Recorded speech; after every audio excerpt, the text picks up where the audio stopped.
if you're playing Factorio at a, you've got a full-time job, etc.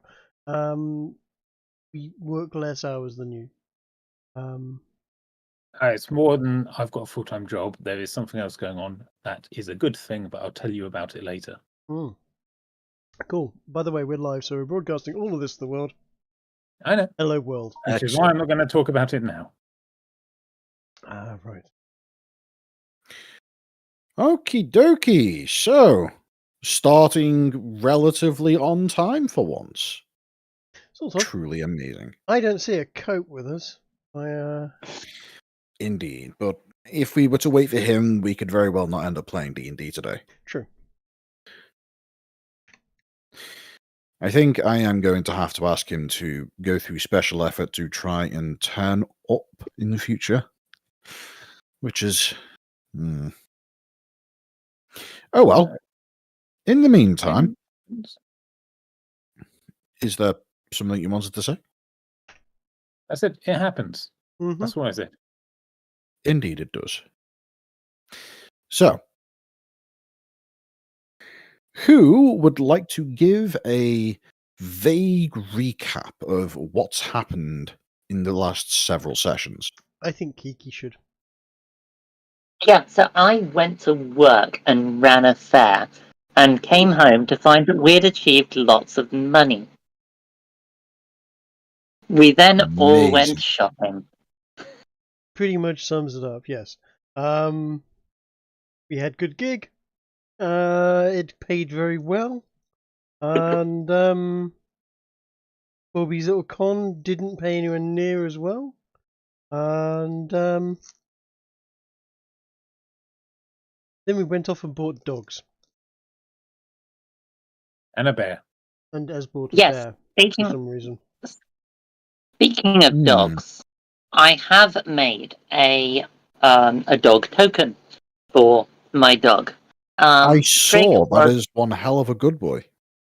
Trig was unable to create a dog token. Are you able to clone my dog token and give it to Trig so that he can have a dog token of his own? Yes, because I have nice artwork for him.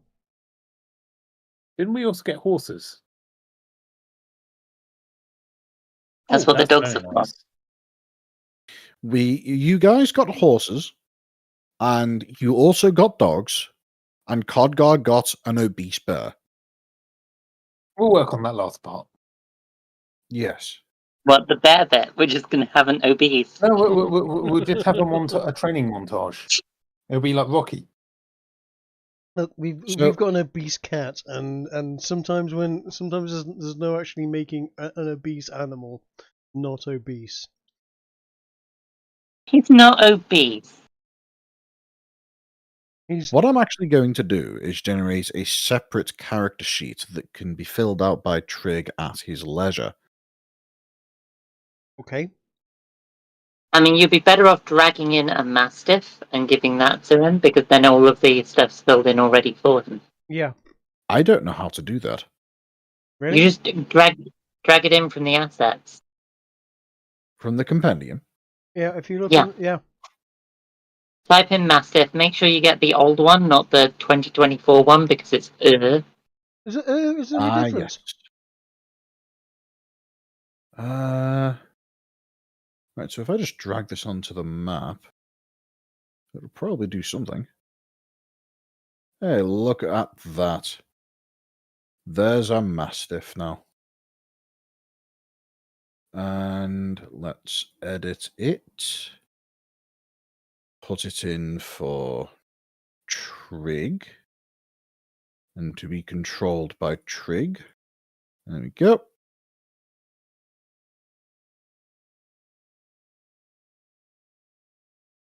And let's just go ahead and delete that other thing that didn't work. Now, I'm noticing that there is also a mastiff called... Wait, no, that's not a mastiff. That's a solar. Never mind. It's a what? Ah, The thing that you made, Kiki, appears to be called either fizz or frizz, depending on where I'm looking. It's called frizz because it's Right. so floofy, and I'm sure it will frizz up if it rains. Well, you see, I'm also noticing this little aspect of the character sheets. If you want to take a look in the D&D chat. Typo. Yeah. Wait, hang on. D&D chat. I'm While in this is background going mode. on, Ginger, do I get a bear? You do get a bear. Let me just drag in a bear for you. Dragon bear. Oh, even Okay. better. I'm gonna put it up for vote. That picture that I posted, or this picture for Doggo. First is one. that your D&D character sitting on it? Yeah. I mean, it looks like your D&D character, the one you got in Roll20s, like Ben Stiller. This looks more like short Keanu Reeves. I mean, you try getting AI art to be consistent. I'm gonna say the first one looks cooler. Fine. Yes, I'm in agreement. Although the second one does accurately portray your actual height. Yes. Also, my character's height. Yeah, it's funny that. Something about you always playing yourself. There we go. You should now be able to see an obese bear in your available character sheets there, Ez. Can I name the bear? I have a name for bear. Yes, you can. How do I do that?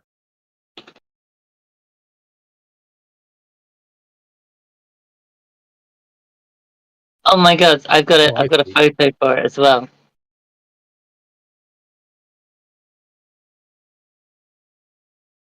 Open image in new tab.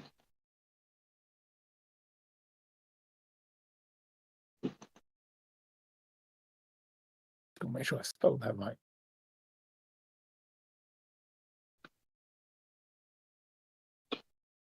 Now this is a fat bear. Well, if you take a look in the That's a in brown the bear though. chat, That's a scrolling. lot bigger than Ez's. Ez has got a black bear, if I remember rightly. That's right. I'm going to give me just a moment.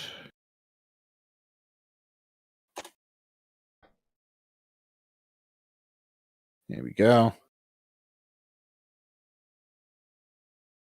If you remember, the bear that Ez's riding bear is based off of is a particular bear known as Hank the Tank.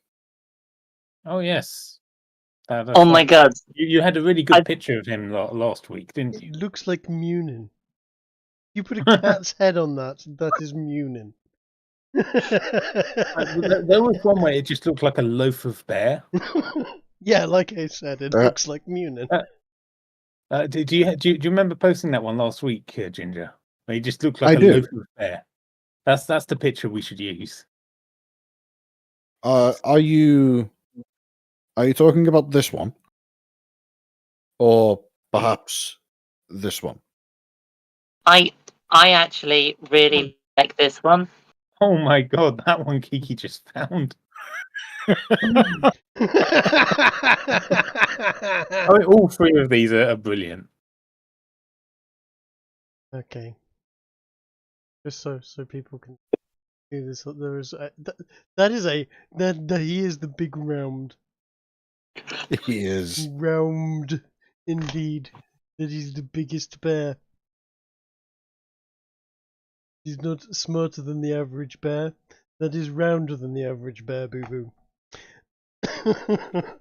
Oh dear. He's kind of cute. Oh, you wouldn't have to run fast. You could walk away from him at a leisurely stride. I'm assuming.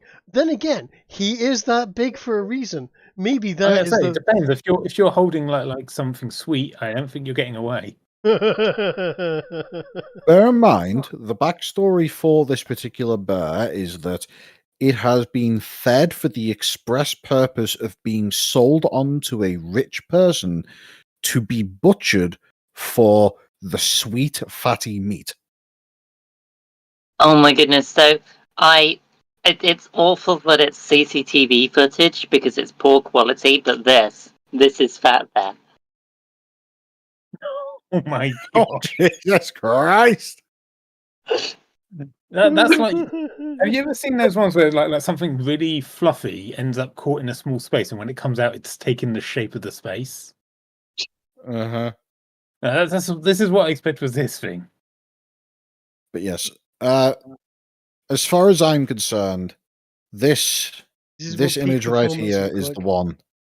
This image right here is the one that is closest to what Ez has managed to acquire here. Oh my goodness! It's that bear that I've just linked is from a news article in Springfield, in America. Apparently, it made the news because it broke into. This bear was incredibly fat and managed to break into 20 homes in a single night and clear their cupboards. Well, it is a black bear. Jesus Christ. That is one chunk of a bear. Big, fat, and steely. And now to import Yeah, some character tokens the name of the for article. horses. The name of the article is "Bear eats all the food, gets fat, and refuses to walk, mate, and communicate." Nice. Sounds like Oh, a typical this teenager. this is perfect. Like it's got the what's it called, the perfect ratio. Oh no!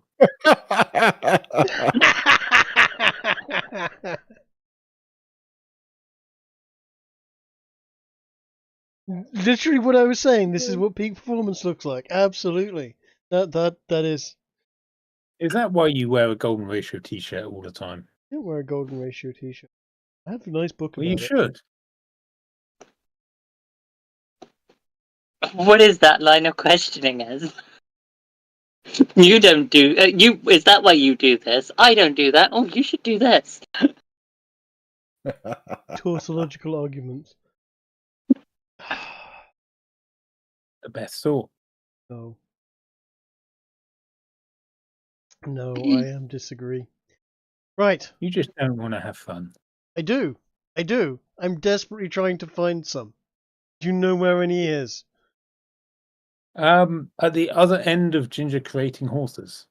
Right. Indeed, which have now occurred. There is now a draft horse brackets Reeve and a draft horse brackets Essig, as well as Ushanka the obese bear and something called Tank. Yes. Now, Tank the giant doggo. now I have been having a chat with Ginge between sessions because I was not here for the last session and we did a considerable amount of shopping. So, in the time that other people have been off shopping, I have been off and commissioned myself a couple of magical items that I've purchased, including a key to a cupboard and a wand of rope trick.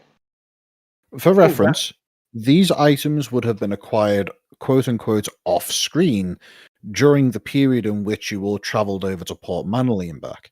Right. Speaking of, Ginger, does that mean my commission is ready? Your commission for your armour, I believe. Mm-hmm. Yes. And can I Indeed. sorry, go on. I was just going to say it should be ready. You will just need to go over and pick it up. Can I retcon in as well? I did say that what I was going to do with the essentially the shared money from the con job was to get a bag of holding. Yes, you can, But it may be worth finding out more about the details of Kiki's item before you lock into that decision. Okay. Fair enough. So, Kiki, if you want to explain. Yes, I have acquired a portable cupboard.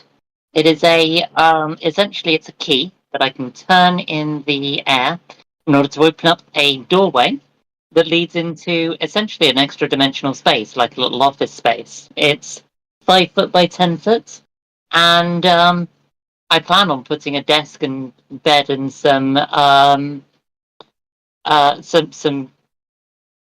shelves in there.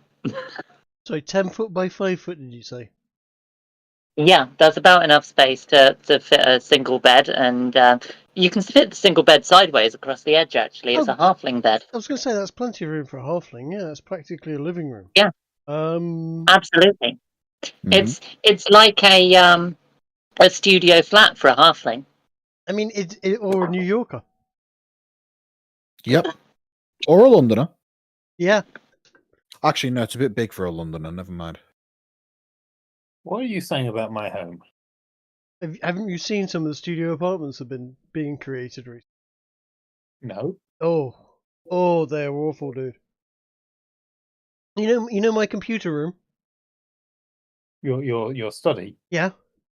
Imagine that with a bed at one end, an oven in the opposite corner, and a toilet halfway down the wall, and then that being called an apartment. And then them charging £2,000 a month for it.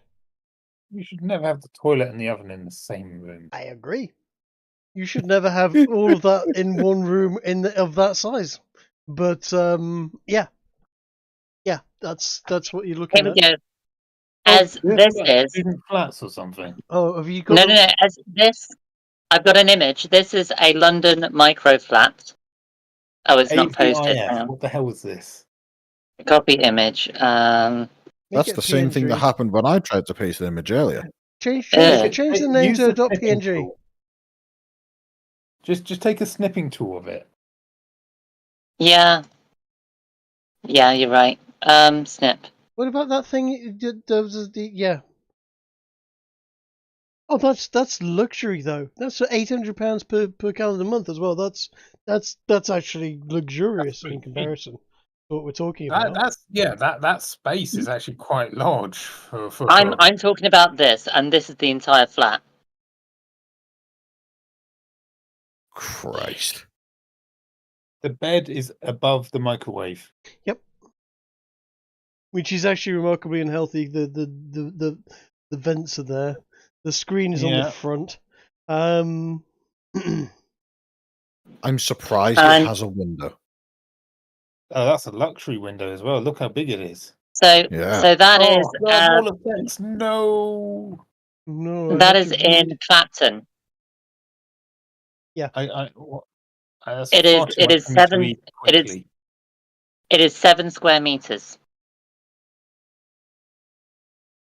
Apparently, with this particular apartment that Motch has linked, noise is such a potential issue that it has to be mentioned multiple times.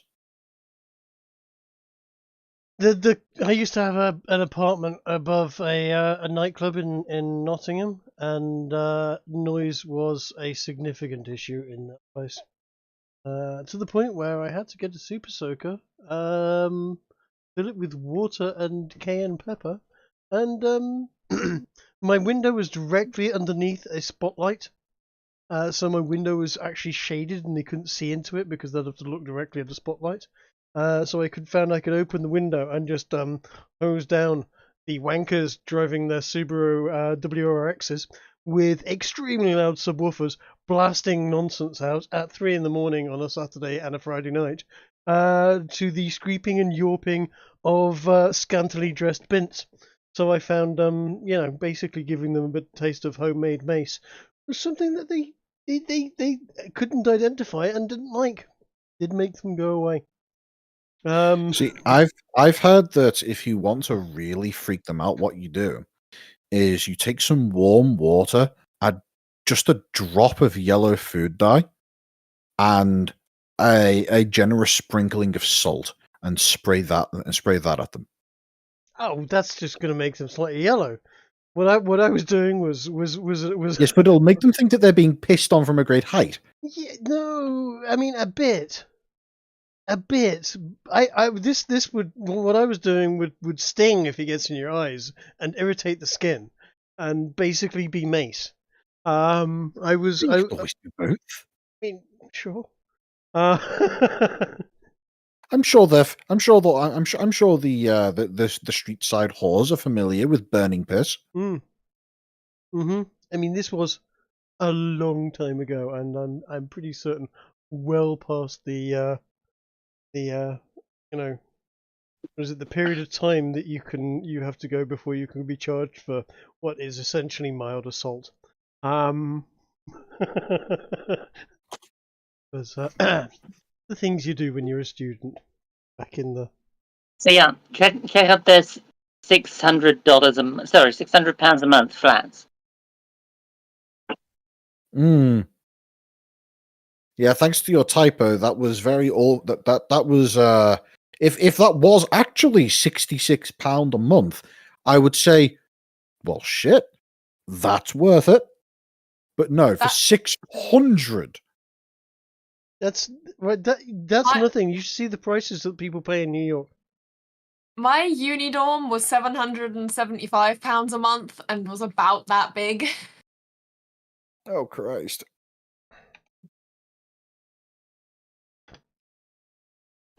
See, the house that I live in, £300 a month. It's pretty big. It's not bad.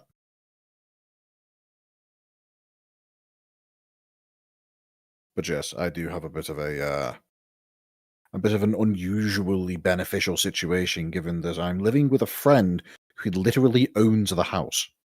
Not even on mortgage. He just outright owns it. Nice. It's quite an excellent deal. Oh, Anyway. So, I would like to go get my armor. Indeed. You are able to go over to the blacksmith that commissioned the armor, and he lets you know that he in fact finished it that morning. I'm going to presume that you are going to retrieve it pretty much the night after you arrived back in the city, having travelled to another nearby city and back again. Well, I'm quite keen to try it on. Indeed. He provides it to you, and as expected from the fact that you would have gone through the process of having measurements taken and so on and so forth, you are able to have yourself a suit of what is effectively masterwork splint armor. Oh. How do I So, put that on my sheet? go into the compendium and type in splint. Splint? And add into your inventory splint armor +1. Oh, hang on. I've got to dock my inventory first, don't I? Might be a good idea.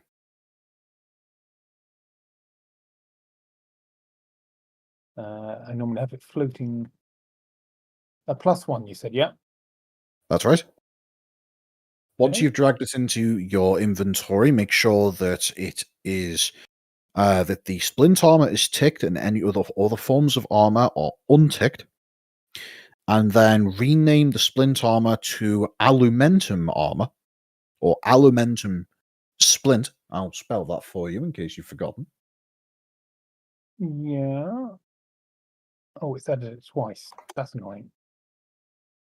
Just delete one of the instances.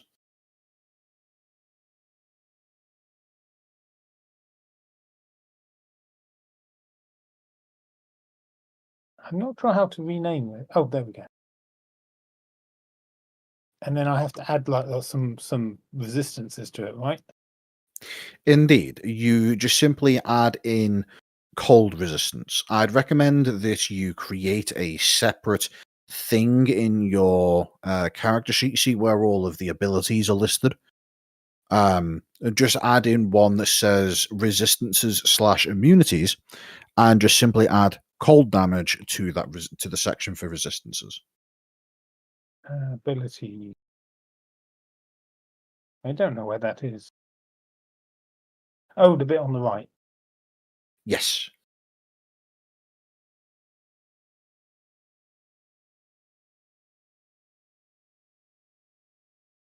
Or was it cold That- resistance? You said. Yes, cold damage resistance.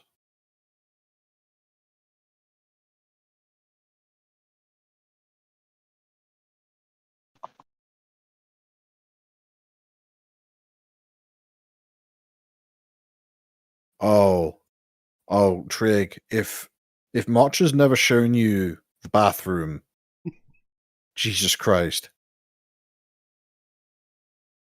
I just want to know what a Harpy Potter is.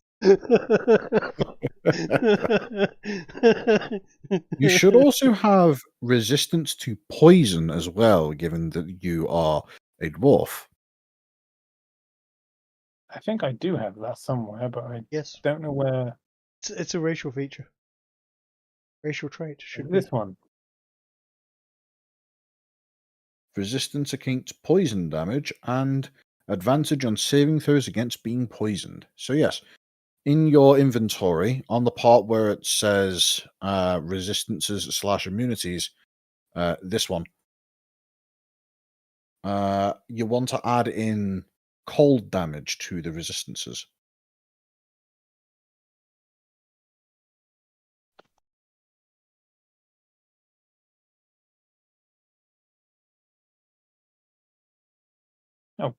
It just undid it. Were you looking at it at the same time? Not as far as I know. Well, in either case, whilst you sort that out, I'm going to be back in just a minute. In the meantime, I recommend that you guys have a quick discussion on what you're going to do. I think, guys, we need to go on a grand adventure to find in Shenka for a Shenka. Well, we were going to go do the dimensional thing, weren't we? We were. We could do that as well. I'm just happy my AC is now 18. That's very nice for a non-combat heavy game. Yes. Oh look, it's proper metal. Yes, you say that. Has everyone leveled up, by the way? You leveled up last. I'm level 4. That's right.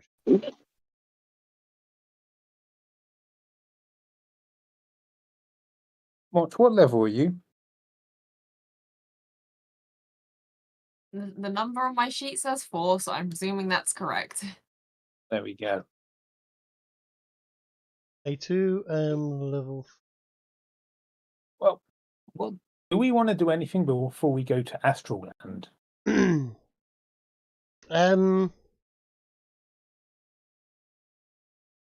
Not really. I mean, I wouldn't mind getting Bobby a nice a nice leather jacket / leather coat kind of thing.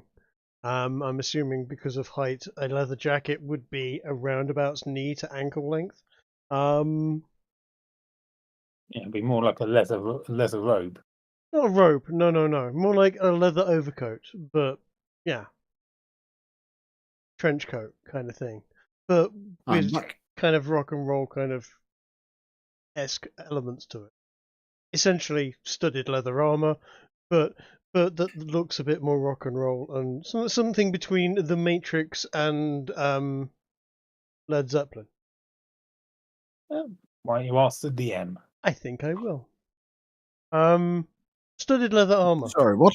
Studded leather armor, but as a sort of leather duster kind of thing, but with faux bits of chainmail that isn't chainmail. It's basically tin and tat, but looks the part, etc. Not chainmail, not medium armor, light armor, but a bit rock and roll. Something in between a chain shirt and a piece of leather armor. something in between a leather duster, but with tat and rock and roll nonsense on it. I don't want a shirt. Ugh. Okie dokie. Well, if you want to try and find an image of what it looks like, I will use my best judgment for what kind of armor it would be and how much it would cost.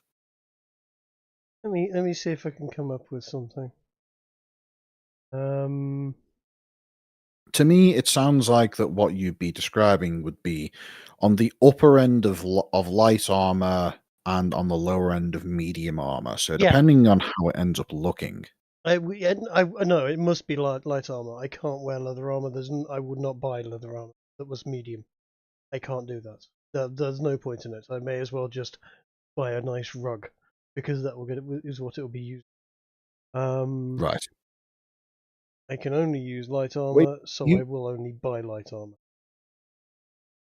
Well, you can certainly have a piece of how about this? What effectively amounts to a trench coat. Yep. That is what effectively amounts to a trench coat that effectively has had bits of offcuts of ring mail that a blacksmith would have otherwise have simply gotten rid of. That he has instead sewn into it for artistic flair. Yeah. Excellent. Sure, we could say that would be a piece of custom designed studded leather, which would be the equivalent of just standard studded leather armor. The cost of which I would say would be 50 gold. Lovely. I will take. And it's time for you to regenerate your AI artwork for Bobby, it seems.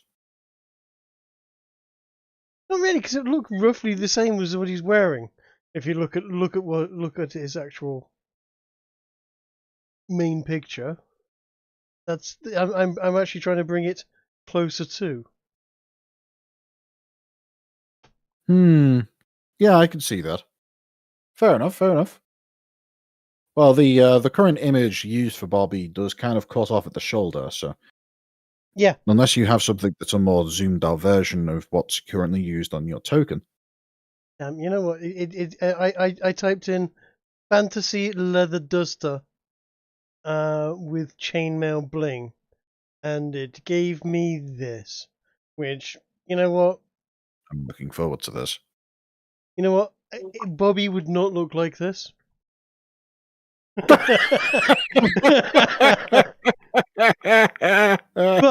but that's a good look for a chick. You know. I've seen worse. The AI has done well in hiding the hands, and apparently she only seems to have one leg. Yeah, I was wondering where the other leg was.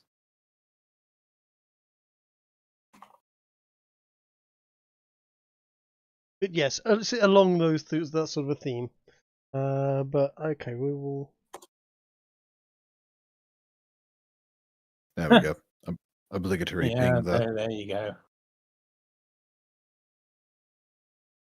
So, once you all have managed to figure out what you're spending your ill-gotten gains on, I presume that you make your way over to the Varpak universities, the Grand Menagerie, and speak to people, possibly even Professor Lysander. Yes, we want to go on an adventure. Seems sensible. Speaking of Professor Lysander, by the way, the last time you were there, I never really gave a proper description of his office space, did I? If memory serves, you basically just spoke to him, exchanged doings of, well, Cardgar passed over the note, he passed over a lump of alimentum, and the conversation kind of petered off into a offer of employment and then never really went much further than that. Lysander's office is It's quite the spectacle. When you step into his office, you do so by stepping through a portal, as you are already aware. However, this portal, upon you exiting the other side, shunts you out into what would best be described as a somewhat cramped wooden balcony. It's plenty large enough for a single person to spend a reasonable amount of time in, but even if most of the people there are halflings, it would still be a little bit cramped. You would guess that it's able to comfortably house about 3 people at a time. This balcony contains one large L-shaped desk, which extends along partially a viewing platform of sorts, and otherwise contains a variety of notations and various bits and pieces of equipment. However, there are 2 noteworthy things that can be seen from this quote-unquote office space. First of all, directly out in the opposite direction from where you would pass through the portal to enter or exit this quote-unquote office, there is a viewing platform. A platform which, once you look out onto what it presides over, reveals a large, what you can only presume to be enclosed space within the astral sea. There is quite an amount of stuff just kind of present, all in a state which you can presume to be some degree of floating, whilst also somewhat a degree of localized gravity, as you see a variety of these large cages containing creatures of which you have never seen before. At least 3 or 4 different examples of which, the largest of which looks as though it could very well be the size of a very large tavern/public house. A large creature, twice the size of an elephant, to say the least. And as part of this series of floating structures, you also see a variety of steps and other, I wouldn't call them buildings, because that implies something that has been constructed in a conventional sense. So they almost look like self-contained, I don't know. People from our time in reality would refer to it as a space station, but constructed through magical means. And viewing this leads you to see that there are occasionally people passing from location to location, following along these mostly segmented, almost, they look as though they're more so there for the purposes of guidance rather than actually being genuine pathways to walk along. And that is one of the locations able to be viewed from this quote-unquote office. The other, of course, being a space that can only really be seen through a large glass window. Entirely enclosed and with no obvious point of access, it appears as though there is a straight-up laboratory with a variety of equipment that one would guess has some level of scientific purpose behind it. There's probably microscopes and alchemical equipment and all sorts of nonsense located there. But as I say, there is no obvious point of access from the office of Lysander. But yes, from that description, you should have some idea as to the kind of space that Lysander's office is. And when your party passes into said space, he is once again sat there, seemingly observing some goings on in the area, some distance away. And when you pass into the room, he turns to you and says, "Yes, hello. You're here for the. You're wearing different armor." He says, looking at both Ez and Trig. Oh yes, we sometimes change our outfits. That's not a problem, is it? No, it's good. It suggests that you're progressing on the ways of something.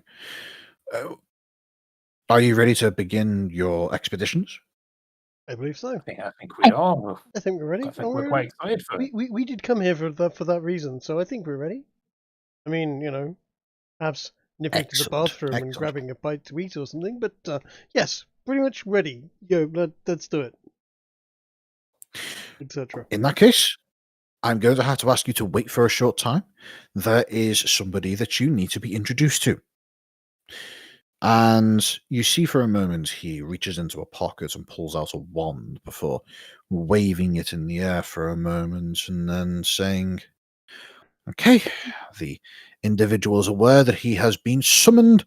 He should be passing through the portal in momentarily." And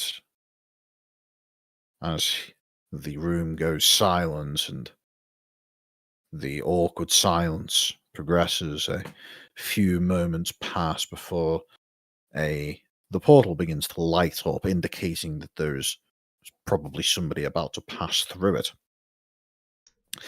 And as it does, an individual who is of an interesting shape passes through the portal. Hexagonal? Rhomboidal? No, spherical. Dodecahedron.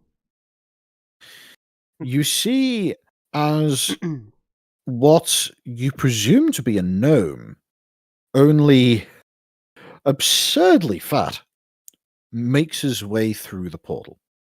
And you can see that as he does, he doesn't appear to be walking, but is instead riding upon what appears to be a board with a selection of caster wheels on each corner.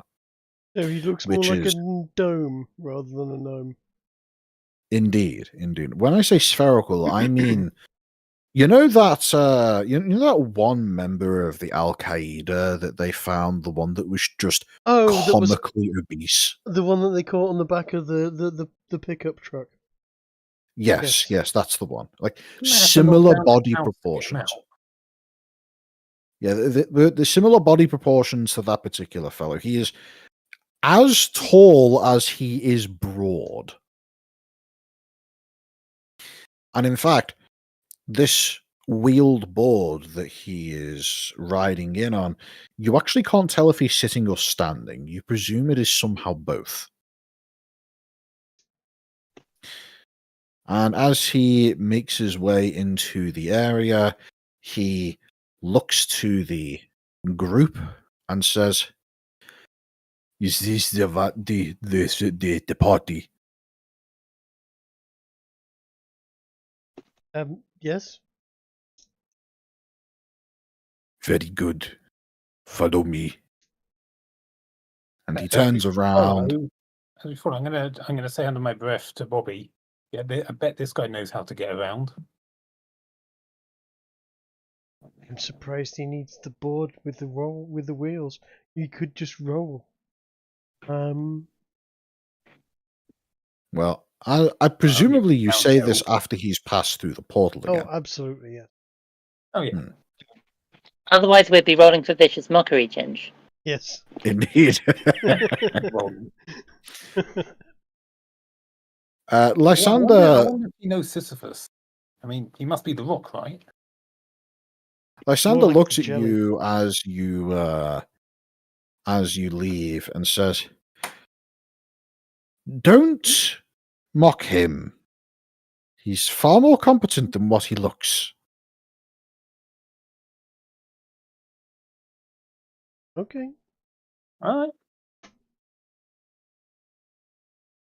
as you all pass through the portal one by one, you will see that he is apparently waiting there on his effectively Motch. That is pretty close. Except instead of pushing himself around on the board, it appears as though from the short time that you've seen of him that it just kind of propels itself. Yes, as each of you pass through the portal, as you go one by one, arriving on the other side, you see that he's waiting there, and he greets you individually, saying, "My name is Riker." Nothing else. Pleased to meet you, Riker. Yes. Indeed. Nothing else. So, once you've all arrived, he addresses you all as a group and says, "Which of you are capable of creating a reality anchor field?" And how would we go about doing that? Am I? Can I try and create one of those as a song of creation? You know You what one is? I'll still try. you could try. I mean, this is going to be the dragon all over again. So, should I roll like some history or investigate, see if I have any idea what I'm trying to make? Go ahead. Roll the check that you think would be appropriate. I'm going to go with Arcana because it sounds magical. Oh, nice. This springs to mind something that is something that you never thought that you'd ever really encounter in person. Something that you learned about a great amount of time ago when you were in the library and just overheard a couple of students discussing this as you were passing through the way. A reality anchor field is something that plane hoppers are able to generate. It's a psionic ability that allows for a given individual to effectively take a small pocket of whatever section of laws of physics that they preside in at the time of its generation and carry it through to other planes. The effects of which are largely for the purposes of ensuring that when you arrive in a place, that certain forces like the strong the strong Fundamental nuclear force, the fundamental forces and things of that nature, just kind of continue playing the expected part. It's a way of ensuring that you don't arrive in an unknown plane and then just immediately evaporate. So, do I reckon if I strum a few chords of the Song of Creation on my axe guitar, try and woo the fundamental forces, they will come with us. You're confident that you could create something, whether it would. You're confident that you could definitely create something that would have a similar effect. Whether or not you'd be able to create it in a way that this obese gnome is expecting, you're unsure. I'd like to give it a go.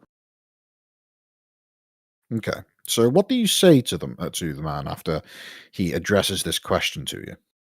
Well, I briefly described my understanding of it to him based on what you just laid out. It says it's one of these things, isn't it? Make sure we stay the way we are. We carry it around with us. I'm on the right track. You're describing the field, but it is not a thing. Allow me to demonstrate. You just see as he closes his eyes for a split second before opening them up again and seeing as the color of his eyes has changed from a dark hazelnut brown to a bright, almost luminescent blue, as you all feel a kind of soft wave of energy begin to permeate the immediate vicinity. I'd like to try and emulate this. Go ahead, and as you create this effect of your own, roll me an Arcana check with advantage. I'm sorry, I'd like to do the same. I was muted, I didn't realise. All right. Well, Oh, I do would the like. same. Oh, go on. Do the same as what exactly? Emulate it, essentially. Right. Do you have Song of Creation as one of your things? I don't. I would just like to kind of. It's a mental thing, isn't it? He's essentially thinking an anchor to himself, right? He is. He you get the impression that there's some kind of stuff happening there. Though Yeah, it doesn't feel like magic. I'll use essentially visualization, if I can. What would that be? Like a will save? A wisdom roll? I would say either roll charisma, wisdom, or intelligence. Not the saves, the actual checks themselves. Charisma it is. Right. You attempt to tune in to whatever energy this gnome is emitting, and you feel as though, whilst you're not able to create something that is on par, that you definitely feel as though you are getting some kind of connection to take place. And as you do this, you also notice that it appears as though the gnome's attention shifts towards you, Piper, as he says, "No, that is not quite there, but you have a good initial understanding." Oh, thank you. What was it you wanted me to roll, Ginger? An Arcana check with advantage. All right. Anyone want to inspire me? Yeah, I'll give you my inspiration. Awesome. Never mind. Oh dear. What did I do wrong? As you use this Song of Creation, you produce a field that manifests as like a literal field, as in like Like a football field. there's wheat growing on the floor in your immediate vicinity now, extending out to about 15 feet all around you. And Damn. it looks like some good quality wheat. As the gnome looks at you, Cardgar, and says, "No, that is not correct. You can be taught." Well, And I raise an eyebrow and look at him inquisitively. May I suggest it's not your field of expertise there, Khadgar? he stares at you a moment and then just breaks into a laugh. That was a pun. Puns are not permitted. Will they be punished? Yes. Oh. Oh well. Okay. And with that, he looks to the wall of you again with his eyes shifting back to that brown hue again, and you could feel as though that wave of energy that was previously emitted suddenly returns. It retracts again, I should say, as he looks to what you all and says, "Follow me." And he seemingly just turns around on this wheeled board of his and begins rolling down the corridor. I presume you all follow. I guess we I follow. guess so. I'm going to take some. This is ripe wheat, yes. Yes, it looks like it is ready for harvest. In fact, it's basically perfect. You do note that it appears as though that the roots of the plants appear to be growing directly out of the otherwise polished stone floor. Ginge, I have made for us a a map of Piper's Parlour. Ah, perfect. Okay. That is a bit bigger than I described. No, it is just scaled down for halfling sizes. Okay, so the fact that When- that's 2x4 means that Read- you basically read- just halved everything. Yes, read 2 squares as 5 feet. Okay, yeah, okay, that's fair. That's fair. Otherwise, Right. things would be much more in there. Yeah, that's actually pretty reasonable, actually. Well done. That looks quite cozy. Why yes. is there a Vuvuzela in there? I've added some instruments that Piper might like. Piper plays wind instruments. Oh, okay. No bagpipes, though. Those are on her person, clearly. I couldn't find a bagpipe sprite. I don't have one. Take try to find a sprite of a sack and a sprite of panpipes and just kind of stick them together. I could do it with drumsticks probably, but I can't be faffing with that right now. Right. Chicken. All right. Well, wheat harvesting. You know, I'm gonna use my ear splitter to see how many ears of wheat I can split to harvest. Right. Okay, go ahead and make 3 attacks. Okay. I would say that you are able to quite effectively cut through the wheat. Obviously, you have advantage since the wheat isn't trying to avoid your attacks, and as a result, you are able to you're able to harvest quite a bit of it. But obviously, a lot of it gets scattered on the floor, and it's end up mixing in with the chaff, and there's a bit of a mess made. Let's be honest. I'm sure they got people for clearing up mess. I mean, the gnome didn't seem too worried about it. So how much wheat do I have? The gnome seemed incredibly unfazed by you simply manifesting wheat. By the way, I'm Oh, sure he and sees this every other day. to answer your question, add into your inventory a small sack of wheat.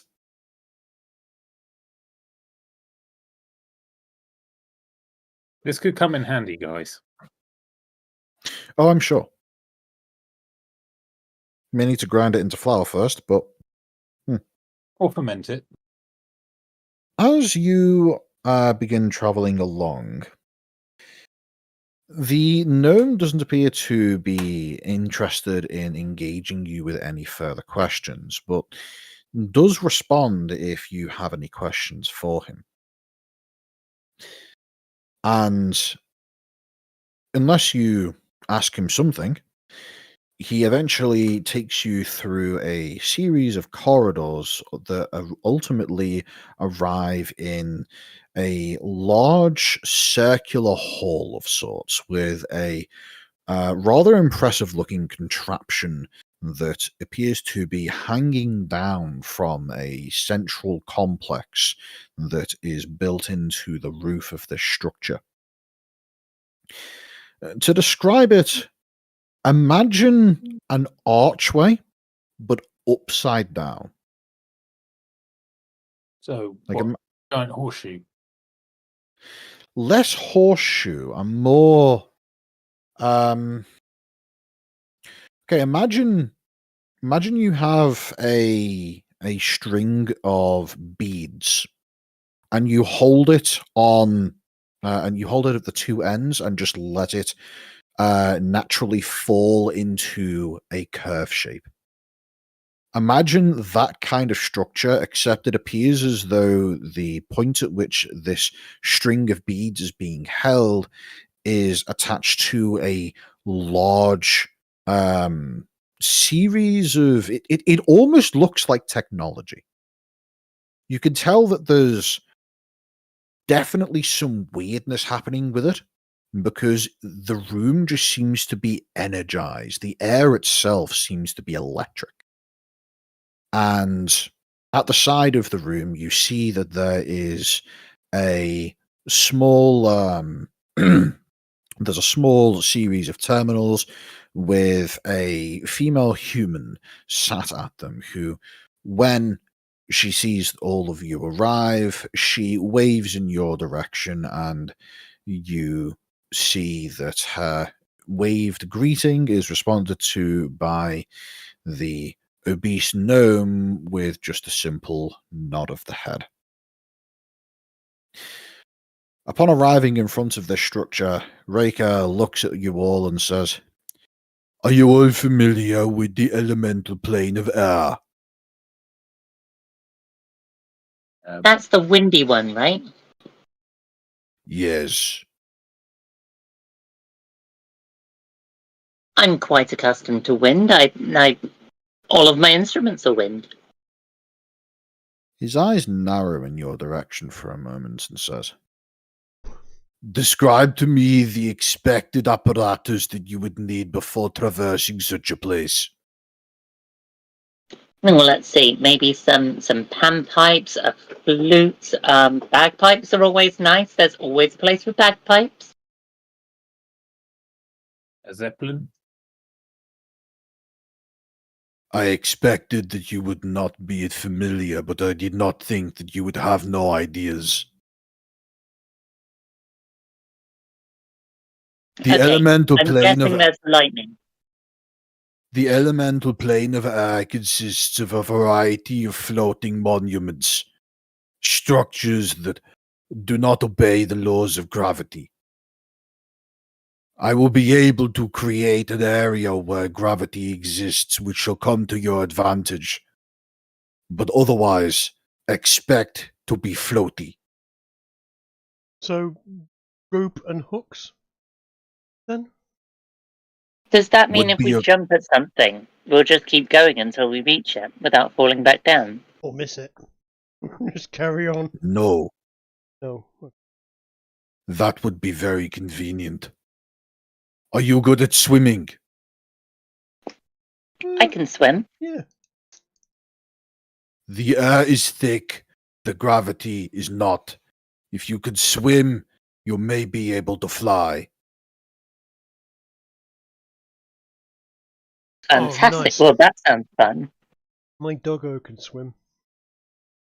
With that, Bears can swim. he looks over to the human female operating what you can only assume to be a control terminal and says,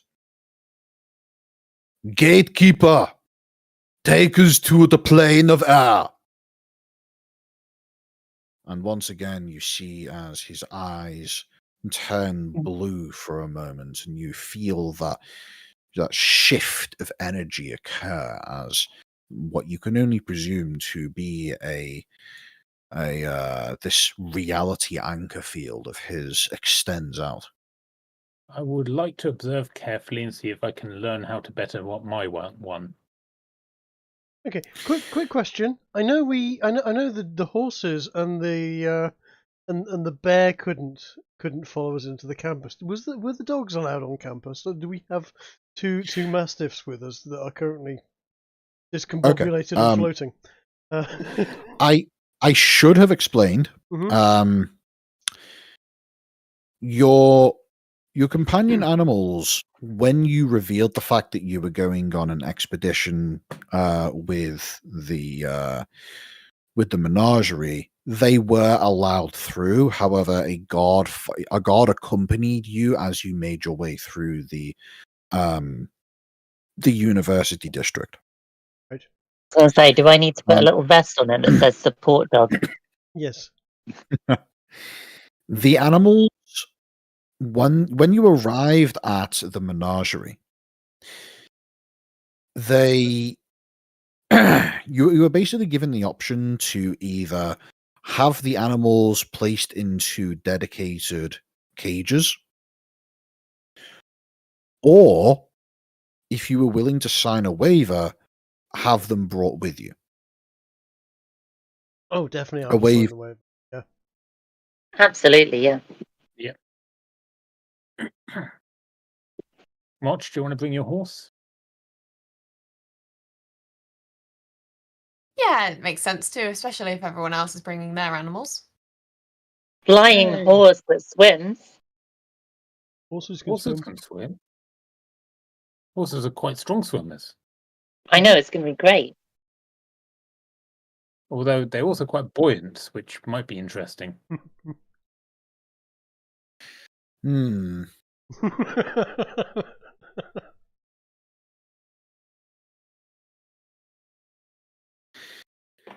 So, when Riker looks to the person manning the control terminal and commands her to open up to take you to the elemental plane of air, what then proceeds to happen is quite the spectacle. This structure, this large, not floating, but anchored into an airborne position device, this I don't really know how to describe it other than a vast and complicated series of magical and technological fusions. It begins to make noise. A lot of noise. It sounds like it is charging up. A variety of slowly increasing in pitch whines begin to click and burr and spin, and the actual inverted arch itself appears to begin rotating with this string of beads having this delayed effect as they begin to rotate around. It appears as though that the beads themselves, whilst looking like that they are attached to each other via a chain, in fact are held in some kind of field that causes them to not rotate as if they were attached to each other via solid means, but kind of get dragged around into a spiral. So this inverted arch eventually takes on the appearance of almost like a cone, if you will. And as it begins to rotate faster and faster and faster, it eventually gets to the point where each individual bead is orbiting at such tremendous speed that you are quite confident that if you were to touch it, it would take your hand off. And each of these beads are about the size of a large baseball/tennis ball. It is a considerable amount of material that is rotating at dangerous velocity at this point.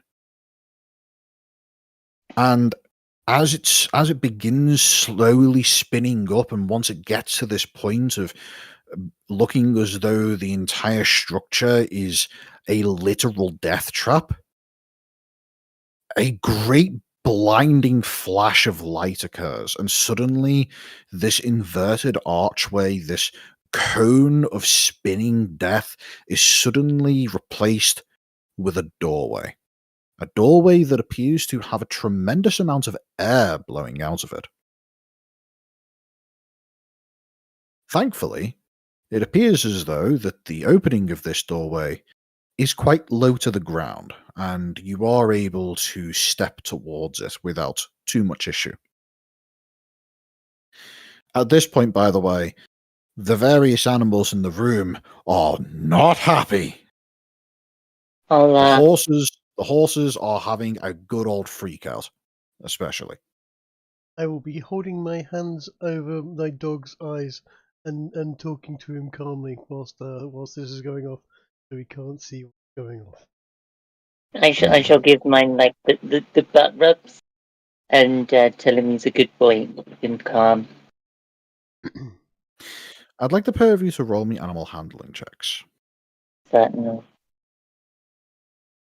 Oh dear. Oh dear. Can I? No, that's fine. Why don't you inspire each other? Even with bardic inspiration, a maximum of 6 on top of that is still awful. Not worth it. By the way, Ez. Yeah. The bear.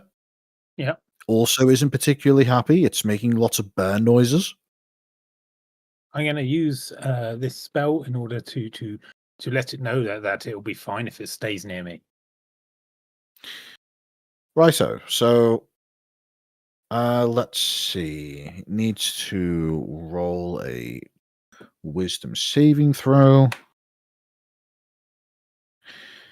That's a natural 20. I'm afraid the spell does not take effect. I'm not joking. It literally rolled a 20. All And right. this thing doesn't have any bonuses. Right. Well, I guess animal handling. Yeah, go ahead and roll animal handling.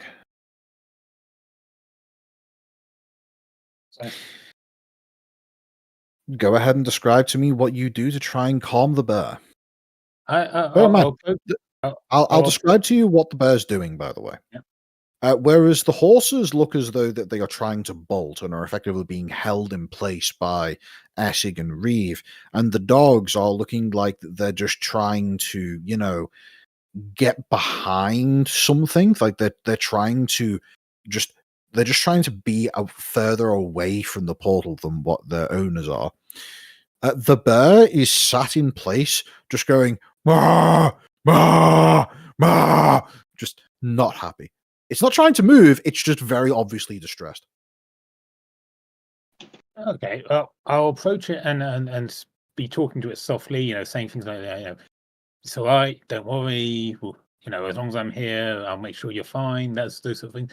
And I'll do the movie How to Train Your Dragon, where he puts his hand out and, the dragon then bops its nose against the hand as a sign of trust. Uh-huh. Yeah, I'm basically going to do that. Okay. As you go through these steps to try and calm the nerves of the bear, you notice that it does seem to be paying some level of attention to you.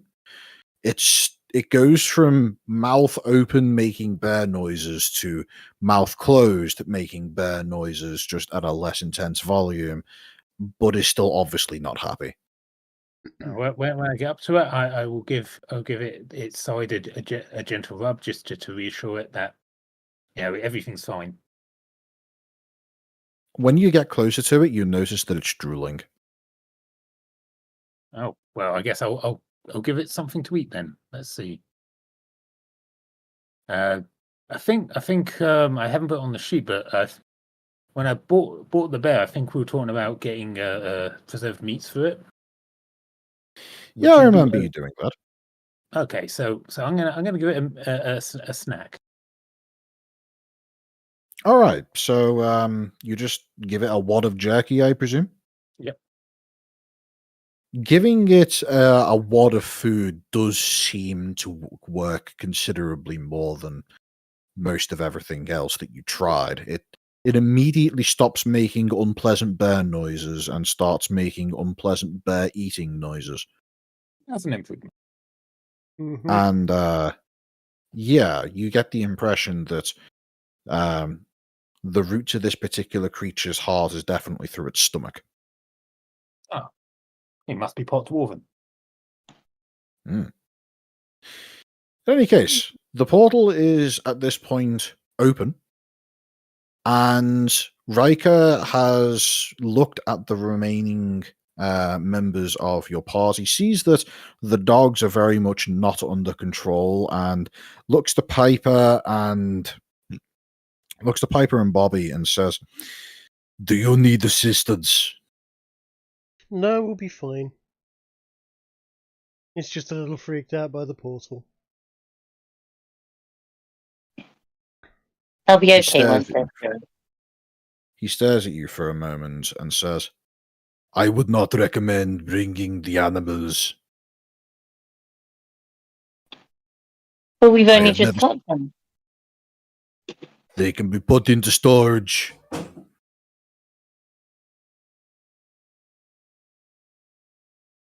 Oh, fine then. I guess until we've trained them up properly, maybe it's for the best. I will open up my my parlor, and I will put the dog into the parlor with a big bowl of food and All right, water. makes sense.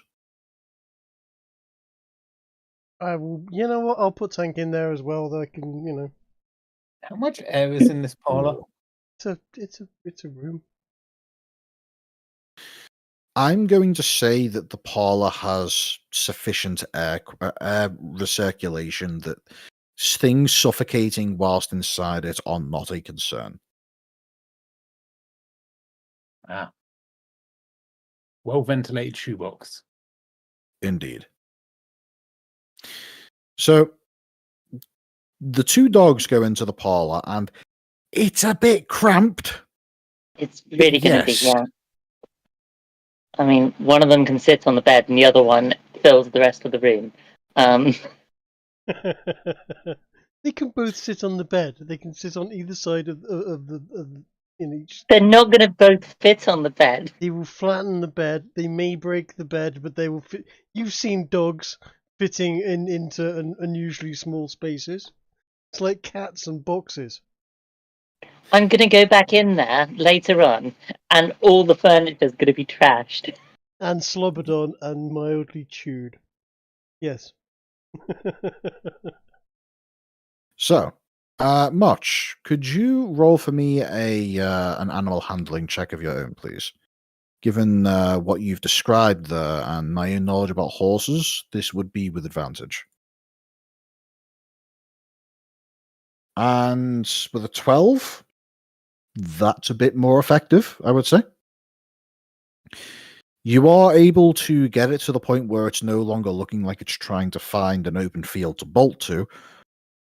But at the same time, as if you attempt to use its reins to pull it towards the portal, it looks like it is not happy with that.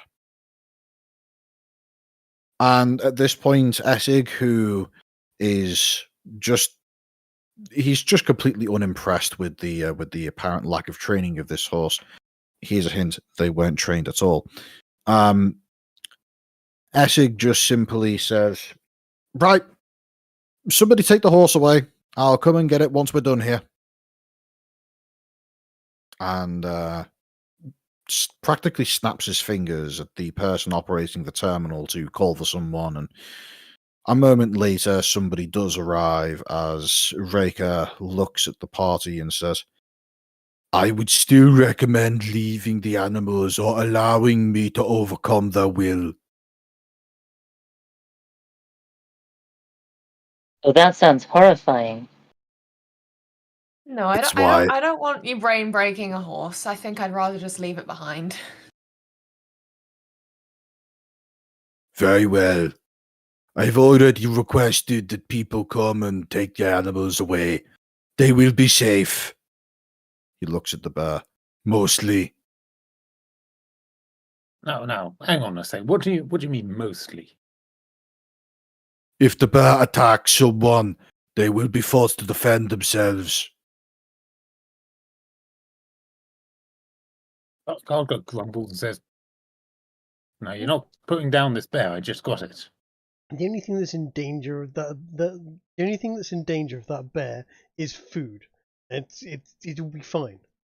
I don't think it could do much harm to anyone. They would just need to walk away from it slowly, and it would sort of pant and wheeze and sit down. It just At this feed point, him some food. a couple of dwarves have come in, and like one or two dwarves have made their way into the room for each animal, with two definitely being arrived for dealing with the bear. And as you say this, Bobby, the pair of them look at you and look to each other as one of them says to the other, "Get him some steak." And several minutes go by, and eventually the various mounts and animals are led away, and Raiko, who at this point is clearly not very good at showing emotion, looks to you and gives you off the impression that he's getting a bit impatient with this, and then proceeds to step towards the portal and says, "I will step through first. You should follow after 5 seconds. Is that understood?" Understood. Sure. good. At which point you see as he steps through the portal and what is otherwise it's basically just an inverted cone of white light swallows him, and for a brief second, the visage of this absurdly fat gnome makes up the entire image of the portal itself. For a split second, it appears as though every single aspect of light being emitted by this structure is Riker. And then it goes back to being white again. I'll wait 5 seconds, step towards it, and say to the others, well, it seemed to work for him, and step in. Righto. I'm presuming each of you wait 5 seconds before stepping through. Sure. Eventually, you all end up on the other side, and you find yourself in what is a fairly beautiful looking landscape. Or perhaps landscape is not the right way to describe it. You find yourself stood upon a relatively small island looking structure. It doesn't appear as though there is much in the way of artificial aspects to it, but you can see that there is a small pool of water with a small trickle coming into this pool from a nearby rock, and another small trickle gradually making its way off the edge, which, as you peer over the edge, you see as though this water just simply flows off at a surprisingly shallow angle and is seemingly just carried away by some unseen wind. Speaking of, as you look around, you feel as though there is a wind. It feels like a very heavy wind. It feels as though it's somewhere in between wind and a current of water that is trying to push you along. You're able to resist it, but it's weird. It feels like there's a lot of force behind the wind, but not much speed. And in addition to that, you feel as though, whilst you yourself appear to be able to make your way around without much of an issue, you can see that in the distance, there are these other small islands, these other small structures being blown along at tremendous speed. From the distance away it is, you would imagine that it's traveling at least several hundred feet per second. The island on which you are stood upon does have a degree of vegetation. There is blue skies in literally all directions, with a couple of wispy clouds seemingly dotted here and there. Oddly, there doesn't appear to be a sun, but everything is well lit, as if the air itself, or perhaps the sky itself, is producing sunlight. Goodness, Bobby, we could tell some stories about here. Think of the songs. I know, right? I'm having some I'm thoughts gonna on go that. go to the edge and just look down to see what's below us. As you look over the edge, I would like you to make me a wisdom saving throw. Oh, okay. 12. You are able to avert your gaze before anything begins to set in, but you could feel some aspect of your psyche beginning to gradually wear away, like imagine a piece of wood being pushed into a belt sander. You could feel some aspect of your psychology just rapidly wearing thinner as you stared into the open abyss below you. I'll fall back onto the ground and just exclaim, "Oof, fellas, don't don't look down." At this, Riker looks at you and says, "Indeed, creatures that are not native to this plane should not spend too far looking into the great abyss below. A number of planeswalkers have stared down there, and eventually they have gone tumbling over the edge. Very few have returned. But some have, and that's interesting. Indeed. Perhaps you will meet one of those. I doubt it. You are here to collect Thunderstone. Do you know what that is? Oh, that's it's a rock, isn't it? You throw it at things and it goes bang. Correct. You can find Right, where do we... Thunderstone. You can find Thunderstone by looking for rocks that seem to be floating of their own volition. There should be one directly beneath our feet, but he points down and says, "This one's a bit big." I see. So what happens if this one we're on hits something? Does it go bang? Yes. Okay, good to know. Collisions are infrequent. Could we chip a bit off it? Would that work?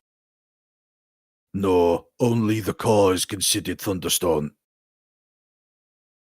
At this point, by the way, the inverted cone of light that you pass through winks out, and your last connection to the prime material plane is severed.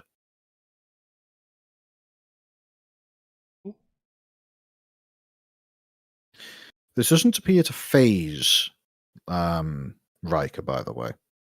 Yeah, but Right, nothing does.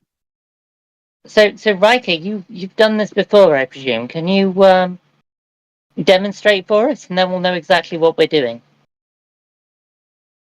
He looks at you and nods before looking to the rest of you and saying, I'm going to retract the field now. This is necessary to easily identify the Thunderstones. Brace yourself. As he says this, you feel as though this field of energy sweeps back over you, and as it does so, I'd like each of you to make me Constitution saving throws, please. Constitution. I'm good. Reeve is not good. No, very not Reeve Ew. and Rodgar, each of you suddenly have your airways slam shut, and you suddenly find yourself unable to breathe. For Bobby and Piper, what you experience is extremely jarring. This instantaneous, rapid acceleration of the pressure of the air causes you to not be able to breathe for a moment in a similar way to, as I'm sure each of you have experienced in the past. If you're ever in a very strong wind and you try to breathe, you'll find your throat stopping it. You'll find your throat closing up. That sensation begins to hit you, but you're able to power through it. And eventually, all of you, regardless of your Constitution saving throw results, find yourselves able to once again force yourselves to breathe. But it's not an easy process. And you feel as though each breath, you only need to make maybe a quarter of the breaths that you would normally make. But each breath requires a lot of effort to pump the air in and out of your lungs. Ginger, would I be able to create breathing masks for everyone? Potentially. Give it a go. What would that be? What do I roll for that? I can't think of anything in particular, so you roll something and justify why you think that would be appropriate. I'm gonna say I'm gonna use insight because it's like coming up with the idea that that breathing mask may help. Plus, it's a wisdom roll, so that ties it to libraries and reading. So that's where I would have come across what one of these is. Sure, go for it. Give it a go. I got a 13. You have an idea that the issue here is that whilst the air is ridiculously thick and under high pressure, it's probably the motion of the air that's causing most of the issue here. So what you do is you create a series of masks that are intended to effectively just act as almost like a windbreak, like how farmers grow these small miniature forests on the tips of hilltops around their land in order to reduce the speed and velocity of the wind but blowing through their fields. And following this logic, you are able to fashion these masks that does appear to improve the experience of your party. Oh, I think Piper's quite happy strengthening her lungs on these things. I think we'll I'm halflings acclimatized. Right. So once you all begin going through the process of recovering and using what means you can to adapt to the environment, I would like each of you to make me perception checks, please. Perception checks. Right, yeah, we're keeping an eye on what's his name as he grabs gnome goo. Whilst, I get a reroll on that. can I? Yeah, you do. Holy shit. No, you don't. I don't think I've ever seen that happen before. Part of my perception. Can I see? Because I'm thinking jumping up and down might be a good idea. For whatever reason, I want to see how high I can jump in this apparently low gravity environment. So I'm going to jump and try and swim up. Frick, before you do, should I give you Featherfall? No, it's okay. If it looks like I'm going to fall, by all means, cast. It's a touch spell, so I have to do it before you leap. Fine. Yes, in that case, please. Yeah. Okay, I will give Trig some Featherfall. Okay. So, Bobby, as you jump up after having received this touch of Featherfall from your friend Cardgar, you find as though you're able to leap up into the air with a shocking amount of ease. Just the simple act of flexing your calves and going from standing on your heels to your toes is enough to propel you a good 3 or 4 feet off the ground. And as you do so, suddenly you catch the wind. Oh dear. The rest of you see as Bobby leaves the floor, and suddenly what relatively slow wind there is begins pushing him towards the edge of the island as his upwards momentum is slowly petering off.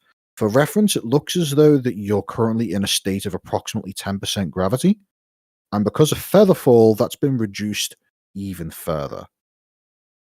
Bobby, you yourself are able to tell that yes, you are falling, but it's definitely reduced in velocity.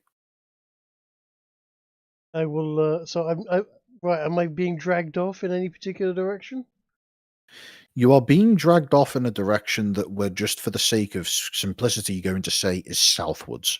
I'm going to swim against that blade in that case. Okay, so what is your swim speed?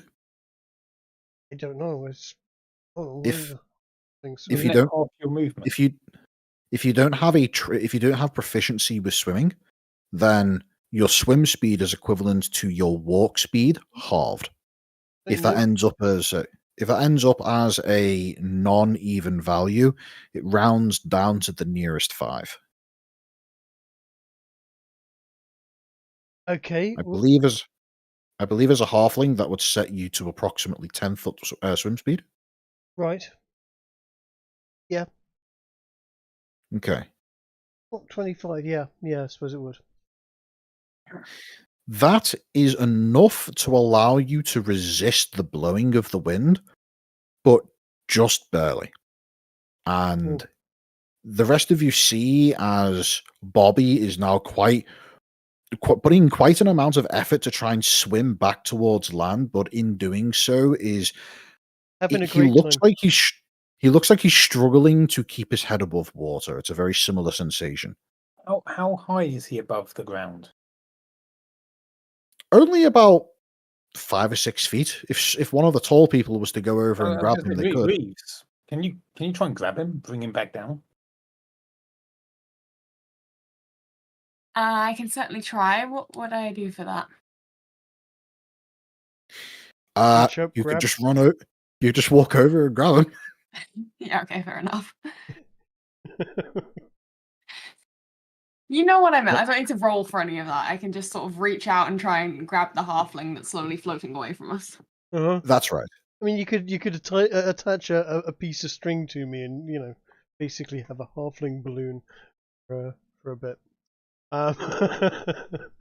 So once the feather fall No, it's not a concludes- balloon. It's one of those things that the kids get at the carnival games, where it's the inflated ball on like the what do you call it, slinky end.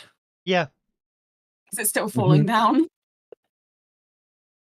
With Bobby being dragged back to the ground again, the featherfall that Cardgar put on him concludes, and once again, gravity is able to have what limited effect that it has in this dimension. Bobby, you are once again given back the great gift of floor. And I presume that given the fact that you quite quickly made your way towards the edge of the island, but bear in mind, this island is only about 30 foot wide. Uh-huh. So just by lifting off the ground by a few feet, you traveled about 10 feet in one direction. Huh. You were brought quite close to the edge.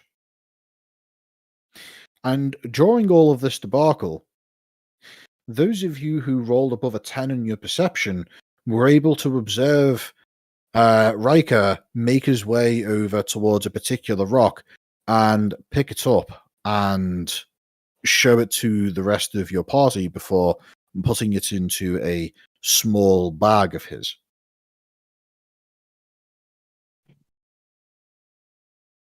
Okay, does Those he of you notice who the didn't- shenanigans going off with Bobby? He does notice the shenanigans, and he apparently does not give even the slightest hint of a fuck. Okay. After you arrive back at the ground, he says, "Now that you have concluded your fun, it is time to collect rocks." Fun? It was an experiment. I wanted to see how quickly I could float around. You expressed traveling in this element. But state, I thought I'd give it a go. Without the gift of flight, trying to navigate around this space is not easy or recommended. Yeah, so I noticed. Fun though. You'll be pleased to know that if you had drifted too far, I would have been able to collect you. Good to know. Thank you. For reference. And he puts a small and comically pudgy hand out with an open palm and seemingly looks in your direction, and you see his eyes flash blue for a moment, and suddenly you find yourself levitating up off the ground and then back down again. Cool trick. He then looks to you all and says, "I'm going to reestablish the field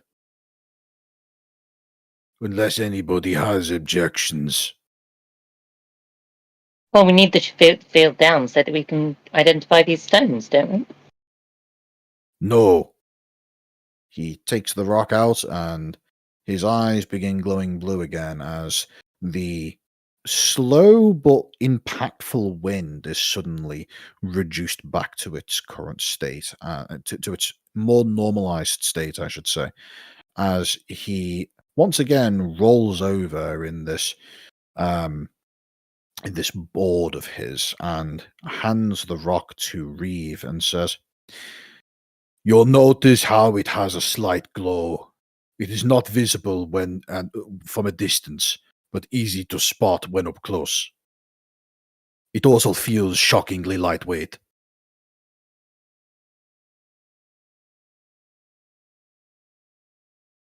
I see what you did there. I do not. Isn't everything lightweight in this area? I mean, everything's a kind of low gravity. Assuming Reeve passes the rock around the party, you notice that this particular stone, unlike other pebbles, appears to be especially lightweight. You get the impression that if it were not in this reality anchor field, that it would probably be floating of its own volition right now. Fun.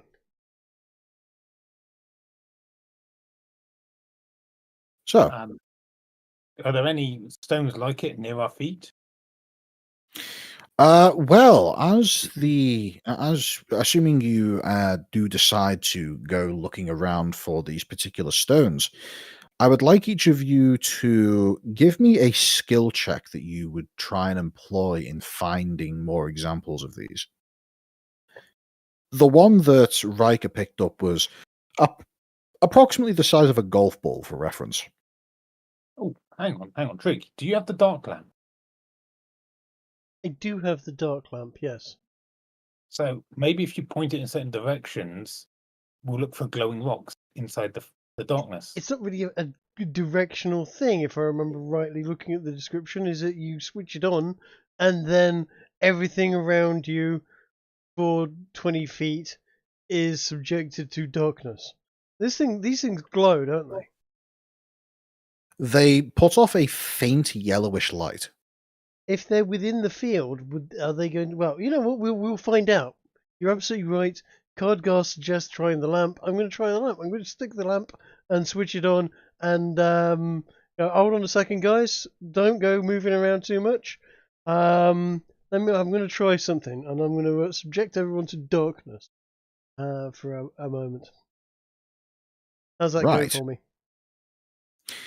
As you open up the lamp, just as a point of clarification, do you set it to the narrow beam or the just general field? Oh, general field. Right, okay. In that case, those of you who are standing within 20 feet of Bobby, your ability to see is just immediately robbed from you. But those of you who are not standing within 20 feet suddenly see as though the entire area seemingly glows very dimly, and a variety of small pebbles seemingly begin projecting this very faint glow. Some pebbles being no larger than a marble, with one particular rock looking as though it's probably somewhere in the realm of the size of a bowling ball. Well, I would say that's successful. I would say so, and I'm going to shut it down. So, did anyone spot anything? I didn't see a damn thing, but that's because, in the middle of it. I'm going to go over to the bowling ball size one and say, yeah, I reckon it pointed out this one quite nicely. Well, as you try to lift it, you notice that it appears as though it has the approximate weight of not a bowling ball, but like somewhere in between, like, the really, really light bowling balls. Yeah.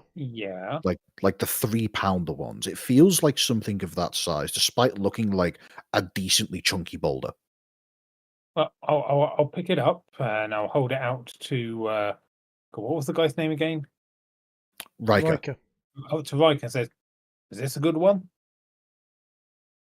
He looks in your direction and says, "Is that a thunderstone?" I reckon it is. Hmm. I Drop it. I drop it. Oh, okay. I drop it. As it drops, you hear as it drops and hits the ground, you hear a noise that sounds like a chime ringing. Have you ever uh, have you ever heard the clinking of a properly fired piece of pottery?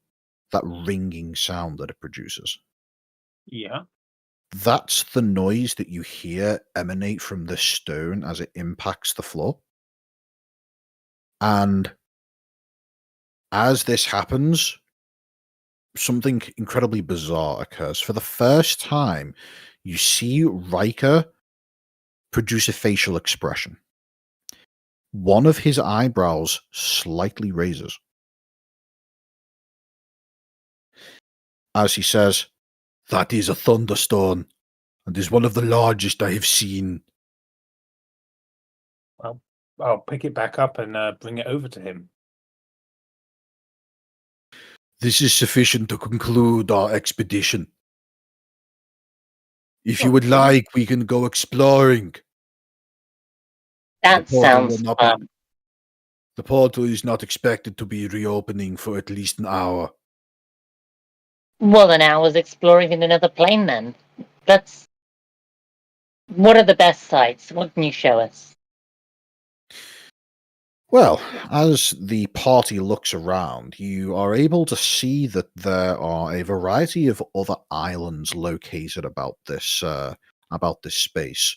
Some of which are relatively close at only a few hundred feet away, and some of which are much, much more distant. You could see that some of them appear to have almost like mountain-like structures placed upon them, and others have a relatively flat and almost like a teardrop-like shape to them. Inverted, of course, with the spike going down. And as the party looks about, I'd like each of you to roll me perception checks.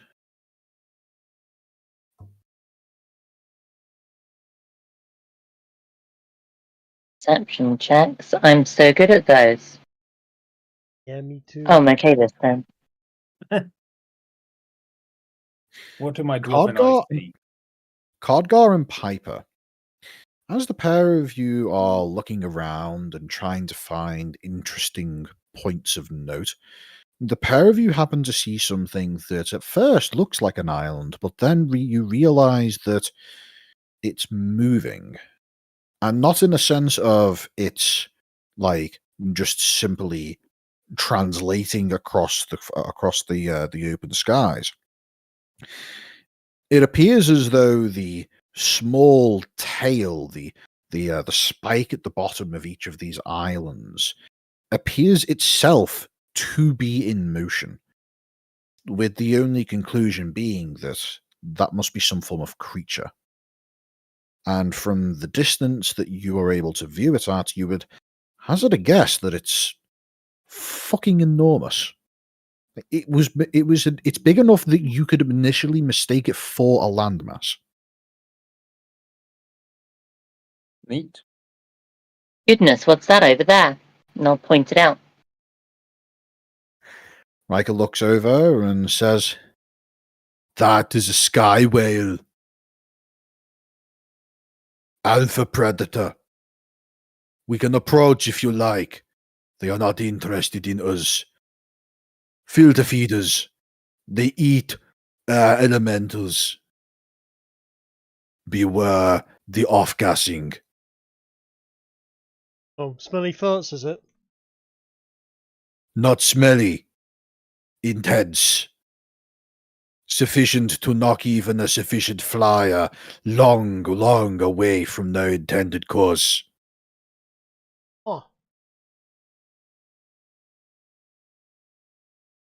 There was once a plains hopper that tried to ride such a gas. He was not seen again. Well, maybe we shouldn't do that then. No, Are there like ruins or places that we can find treasure and adventure in these here, other than the stones? this area is intentionally untraveled. The denizens of this plain are not typically happy to see foreigners.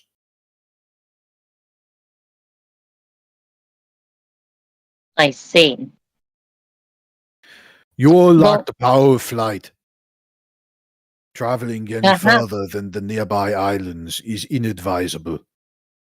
Perhaps we can spend our time here then, hopping between the islands and getting used to the place, learning to travel through this place properly so that next time we can go further. Potentially, yes. So, I guess we're learning to fly then, guys. of the various islands in which you find yourselves, there's the current one that is, again, about 30 feet across from edge to edge. And as of right now, Riker is maintaining this reality anchor effect and holding it in place. In addition to this, there are another 3 islands which he points out are potentially visitable. One of which is seemingly traveling at a fairly reasonable pace. You would guess somewhere in the realm of maybe 20 or so miles an hour. Another one which appears to be almost completely stationary in comparison to the island on which you're on, but seems to be some decent distance away. And then a third which looks as though if you were to wait for a few minutes, will probably either intersect with or come very close to the island on which you're currently stood. Okay. So we've got our quota. Does that mean if we find any more of these thunderstones that we can potentially pop them aside to use in further expeditions? Say we're in another plane and we need some thunder. Well, he thinks for a moment and says, if you were to gather a thunderstone and use it correctly, you could potentially use it to travel to different islands. Well then, There's a load of them we saw in the darkness. We could probably gather a few more. I think it would Yeah. be a pretty good idea. They could be. I'm just saying. It looks like these might be pretty interesting as, shall we say, special effects in performance as well. absolutely. Let's gather a few more, and maybe you can show us how we'd use them to travel between islands on these short hops as well, so that we've got some extra time here. We may as well learn to do things properly so that we can do them better in future, right? I shall show you. And he steps over towards you and says to you, Piper, Provide to me a thunderstone, and I shall instruct you on how to use them. Right, I shall look around and gather a couple of the thunderstones that were highlighted from the lamp. If you want, I will give you another blast with the lamp. Stand back so you don't get into full darkness. And I'll stand back and let the lamp do its work. I shall Thanks. also help with gathering stones. Motch, do you want to help as well?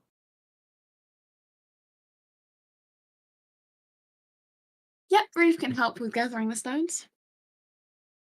excellent. After a relatively short time of Bobby standing there with the lamp at the ready, and the rest of you all gathering these points of light that are only really visible when the anti-lamp sheds this emanating sphere of darkness about, you're able to eventually find a selection of them, some of which are larger than others, and some of which seemingly emit just a hint more light than others.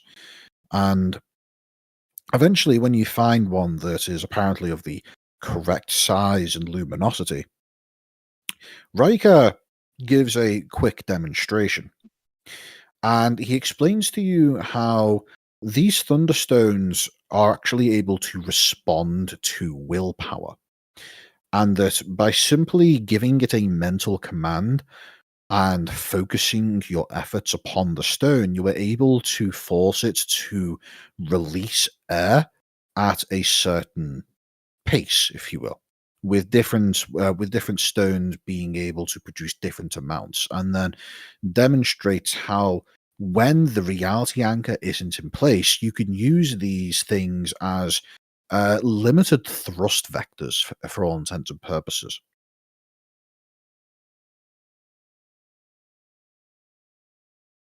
So I'm gonna grab a handful of marble-sized ones and see if I can activate them all at once to create this thrust stability. As you gather marble-sized ones, you notice that whilst they are indeed able to produce this thrust, it isn't sufficient to be able to have any noticeable effect, as they seemingly, quote-unquote, burn out after about maybe 5 or so seconds, not producing sufficient to be able to move you any decent pace. But you find that gathering ones that are more like pebble size, like tennis ballish, that's able to generate enough thrust to be able to get yourself going on a decent vector. Yeah, fantastic. I'm gonna try the same with these tennis balls.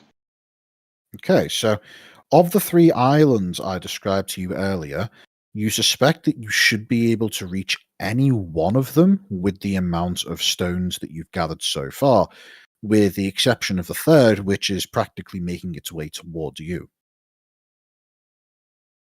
Well, shall we go to the one that was relatively moving at the same speed as us? Probably the easiest one to get to. Yeah, absolutely. Is anyone else coming with? Are we all going? Yeah, sounds like a blast. How many stones have we been able to gather, by the way? Can we stick some on our sheets?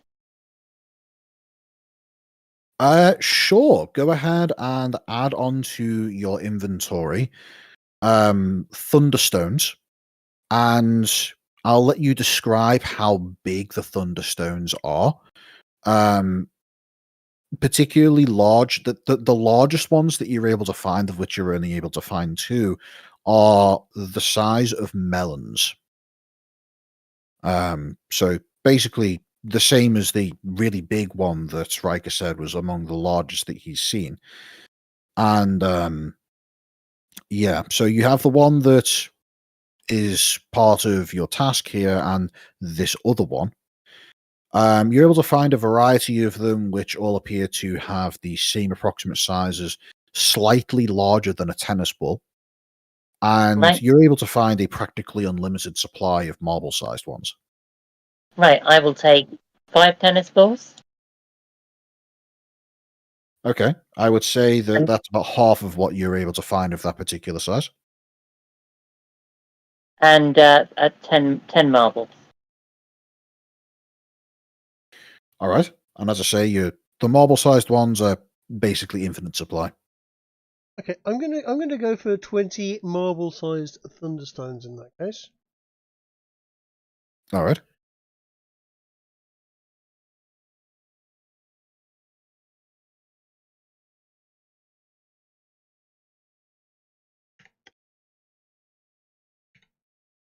I have an idea.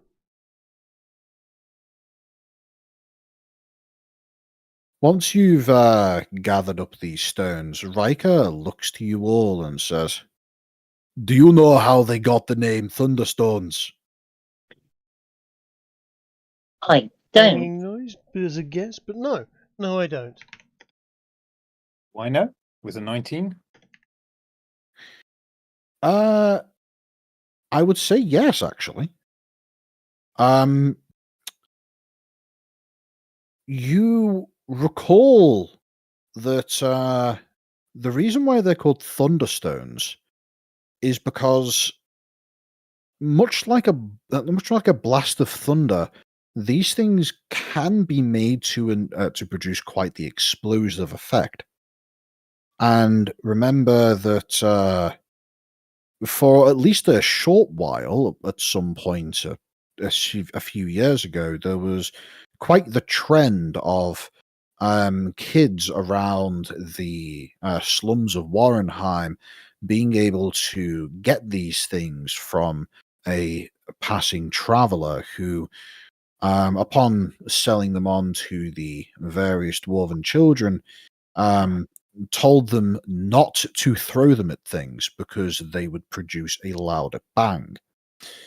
Which, being kids, you can precisely understand why they were immediately rendered illegal afterwards. Well, I will share this story.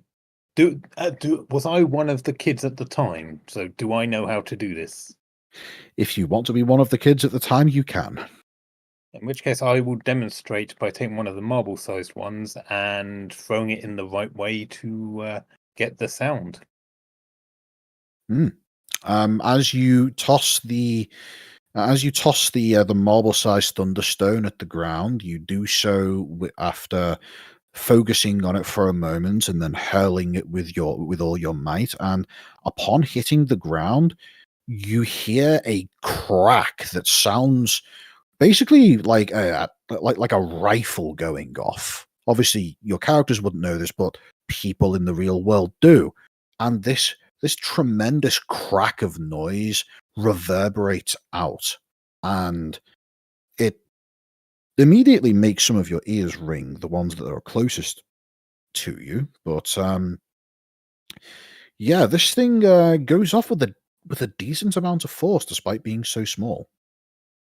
It's kind of like one of those, you know those silver nitrite party snappers that you toss at the floor. Imagine one of those, only like 10 times more powerful. Ginge, is this relevant? This is what I've got on the compendium for dragging into character sheets. Let's see.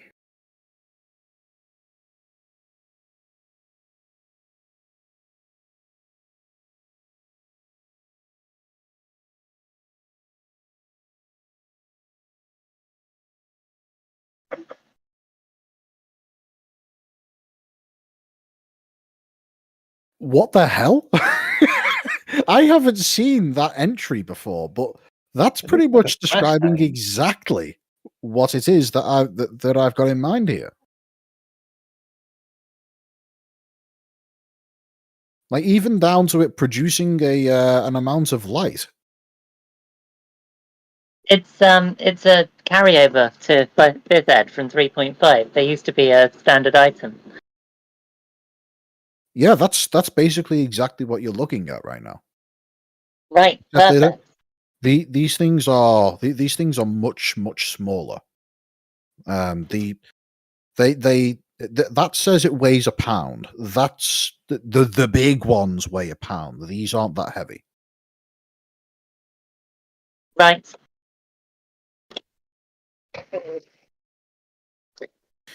But yeah, effectively, that's crazy. I thought that I'd come up with this by myself, but apparently not. Yeah, convergent design. Yeah. So yeah, by treating them roughly and just hurling them at the ground with a decent amount of force, you're able to get them to violently decompose as an explosive. But by just simply focusing a gentle amount of your will onto them and then basically just commanding them to emit their contained elemental presence in a controlled fashion, you can get them to effectively act as small jet thrusters, which you can use to power your way through the air. It's largely uncontrolled flight, but you absolutely can use it to cross from one of the sky ions to the next, especially once Riker turns off his reality anchor, giving you all, once again, that labored breathing, but also the ability to experience the 1/10 gravity that is on this space. Oh, Shall we visit the closest island? Yeah. So, I'd like each of you to roll me dexterity saving throws. Ah, my best skill. I'm actually quite good at this. Can you roll I might I need cannot some roll for you. inspiration, guys. I've got food. I don't have access to roll for you. Ginge can roll for you. Ginge, can you roll for me? I'm just AFK for a second. Sure. Do I need to roll just for Bobby or anybody else? Just me, I think it seems. Yep, seems so. Hey, Kiki or Motch, would one of you like to inspire me so I don't fly off into the void? That's sure. Have my inspiration. That's another one. Huh? Okay. Apparently, I clicked that 3 times instead of just once. Ah, I got 14 then. Is 14 good enough? 14 is almost good enough. Oh no. Anybody who rolls a 15 or higher is able to quite effectively propel themselves towards the target location and arrive without much of any issue. Anybody who rolled a below a 15, for each stage below 15, roll me a d6 of what effectively amounts to falling damage, as you hit the target, but as opposed to landing softly, you litho break. Can I feather fall myself just before I land to avoid the damage? No, you can't. So for you in particular, that would be 5d6 of fall damage, and for Reeve, that would be 3d6 of fall No, damage. because I got inspiration, so I rolled a 14. Oh, so only 1d6 of fall damage then.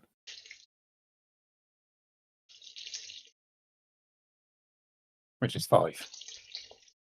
Perfect. Ouch. So you Cardguard manages to achieve some crunchy knees as he impacts the side of a large boulder on this new island. I'd like to quickly get to my feet and attempt to catch Reeve before impact.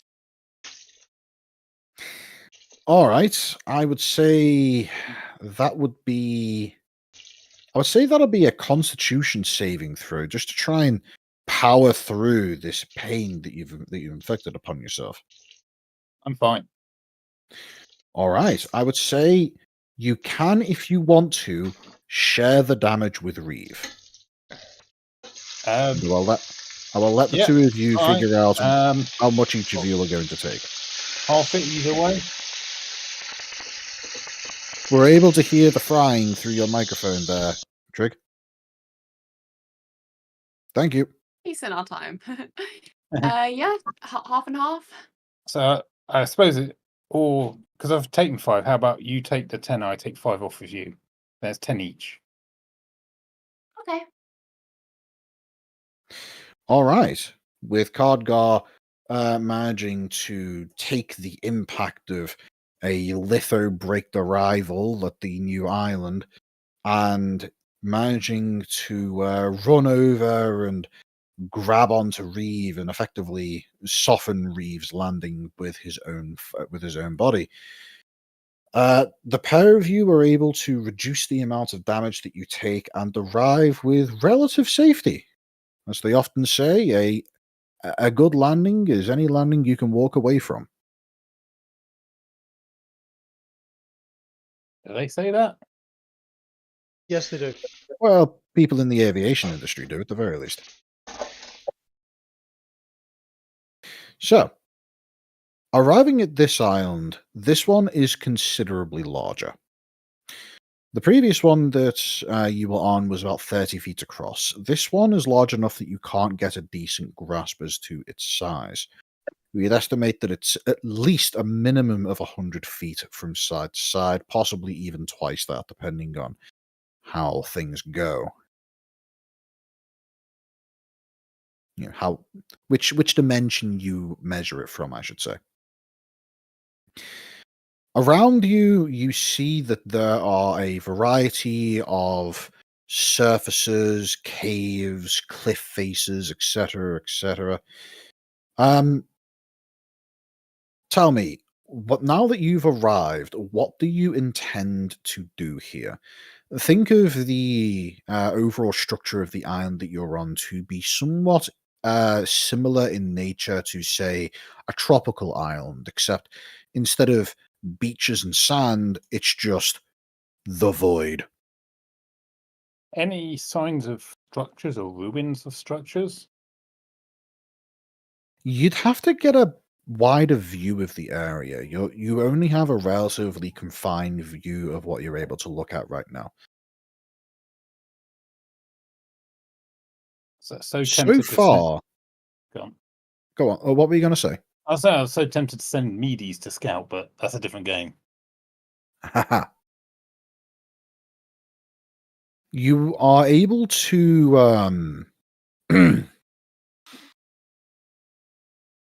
well, here's a suggestion. You could try jumping up and then using that velocity to see around you and then using a thunderstone to try and return. But there's always the chance that something could go wrong. Well, I'm going to suggest someone who has a dexterity greater than -1 give that a go. Yeah, you know what? I shall give it a go. Because we've also got Dude around here who can help us out if anything goes wrong. Do you want a dex check and a perception, I'm guessing? Yes, that's exactly what I was expecting. Either dexterity or acrobatics. Let's do acrobatics. Let's be fancy with it. That's a Ooh. 22. And the perception is a 11, I'm afraid, unless someone gives me inspiration. You can have some of my magical inspiration of roll 2d6 and pick the highest. I'll take the 3, For please. Christ's sake, all your rerolls today. Oh god! Wow, that's impressive. So earlier, Kiki rolled a 1, and then because she was a halfling, she got to re-roll the 1 and got a 1. And now she's just rolled a 3, got the option to re-roll it, and got a second 3. Well, you're allowed. Holy! It's not just a reroll, Kiki. You can choose which 3 you want to use. Oh, Yes. I'll use the bottom 3 because it's newer. Ah, perfect. Right, so with a total of 14 and a 22 on the acrobatics check, you all see as Piper, first of all, does a rather impressive somersault into the air. Apparently using what you suspect may be a small thunderstone to add some additional twirling velocity as she spins up into the air and apparently arrives a good 60 or so feet above where you guys are currently stood. This is just enough to be able to give you a vantage point over the rest of the island, which, whilst relatively mountainous, isn't such that you are not able to see basically the entire thing with a bird's eye point of view. And with this bird's eye point of view, well, unfortunately, the impressive spinning ascension left you a bit dizzy, and as a result, the best you're able to really make out is that there's a fair few trees around, and there's a spot somewhat towards the center of the island that looks as though there may be a suspicious lack of trees. But that's the best guess you're able to make. An anti-oasis. Yeah, I'm going to point it out as I land, and I'm going to say, there's a clearing over there. I bet there's something going on with that. It looks a little suspicious, you know? At this point, Riker has not said anything for a while and is apparently interested in seeing what you guys do. But when you say that there's a clearing, he looks towards the party and says, "If we end up missing the point at which the portal opens, we will be considered deceased. I can use magics to go and contact for an emergency extraction, but such things are frowned upon." Well, do we not? If we don't have time, I guess you can drop a contact back, though, right? I can. Can you just, let them know that we're checking something out and we'll be back in? I don't know. How long is it likely to take us? I've seen it, Ginge. How long is it likely to be across there and back? You expect if you were to try and traverse the island by foot that it would probably take you around 20 minutes to get there. But Right. if you were to traverse it by air, you could probably get there in about 2 minutes. Okay. So we shouldn't have a problem if we fly over then, right? If you are confident in your abilities to use thunderstones for flight now, then it should not be an issue. But if you want, I can get in touch and delay the extraction portal by an hour. What do you think, guys? I reckon we delay it by an hour anyway so that we can check it out. Totally agree.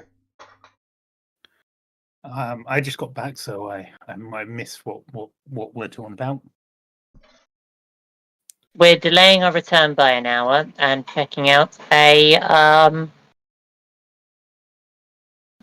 clearing. Oh, cool. Yeah, I'm okay with that. All right.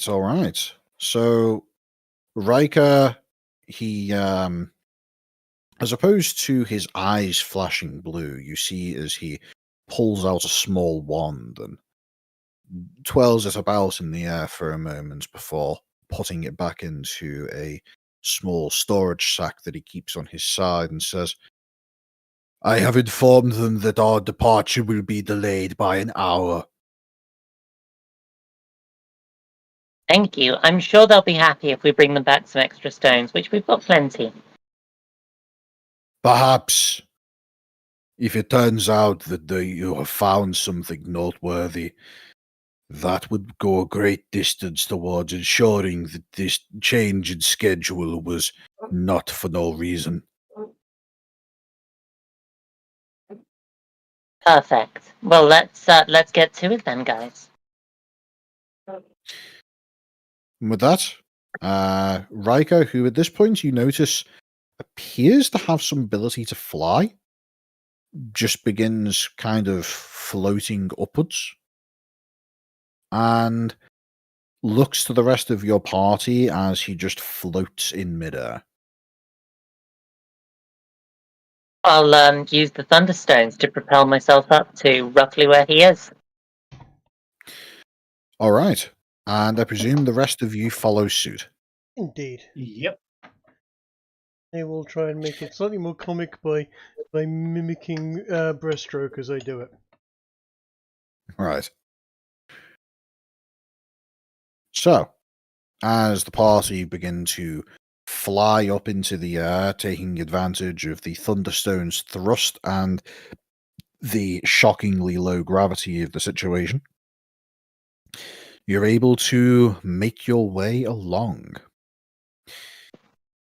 As expected, it's not terribly long before the party as a whole is able to clumsily blast their way over towards this open clearing.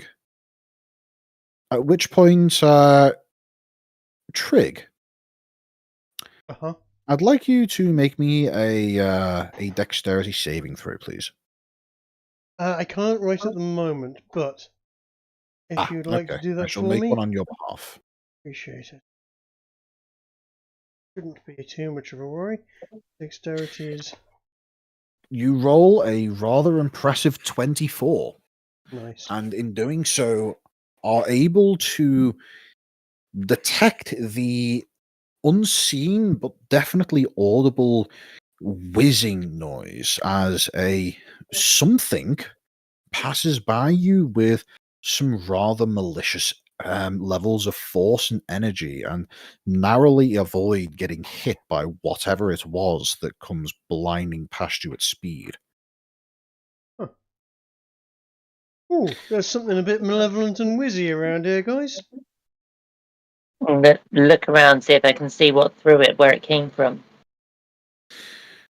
As you take a look around, you're not able to spot anything in the immediate vicinity, but then Riker says, "This is an air elemental. Prepare for combat." Nice. Did I just hear roll initiative? Indeed, did. you did. Let me just Right. bring up the initiative tracker. Assuming I can remember how to do that. Do you have a? Do we need a map for this? Given that you're in the middle of the air, I don't think a map would do Thank much. you.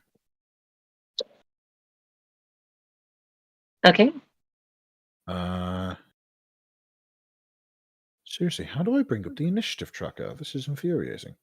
Been so long since I fight, you can't even remember how to initiative.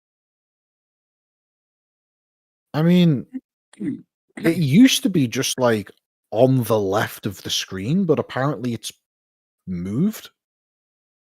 They've updated it, have they? They have. Ah, there we go. It is there. It's just labeled differently now. So, drag your character tokens onto the map, click them, and then hit the initiative tracker. Oh, why is Okay. Since Trig is most likely still away, I shall do that on his behalf. No, I'm back. So for some reason, I got a 13. Anyway,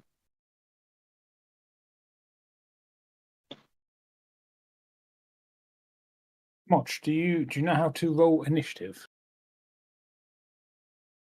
With the image. just rolling initiative. Okay.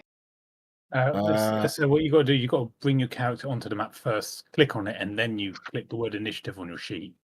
How do I bring my character onto the map? So in the top right, there's an icon that looks like a spell book, and if you Do I click just on it, drag Reeve across into the yeah, thing yeah, then? Okay. yeah, That's right. I'm going to. Oh my Oh, god, that's a huge big. reef.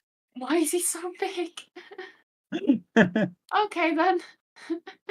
And then I just roll initiative like normal.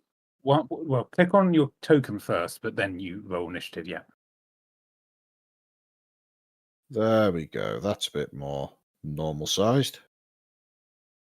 Now, what exactly is this? That's a generic token, so I'll delete that. What is this? Also generic token. Delete that. Ginger I'm going found a to- battle map for you. Oh. If this isn't literally just a blank space, I'm going to be disappointed. Almost as good. Sorry, where's? Oh wait, no, I'm stupid. You know what? Sure. I'll import that. Groovy. Let me just create a map for you. How do I roll initiative? I'm. So on your It's character not sheet, if working. you got open, Yeah. there's in this top on the middle between the shield and the speed, there's a box that says initiative. Just click on the word initiative and it should do it. I was looking everywhere but that. Thanks. Thank you. No problem. You got a 10. A very average roll. That is an average roll. Okay. I've now uploaded the thing. So if I put that there, and then make it absurdly large so as to throw the resolution out of whack. I don't know why, but my like, excuse me, icon isn't showing on the initiative counter. But I'm 11.18. Yes, you're right. Give me a moment.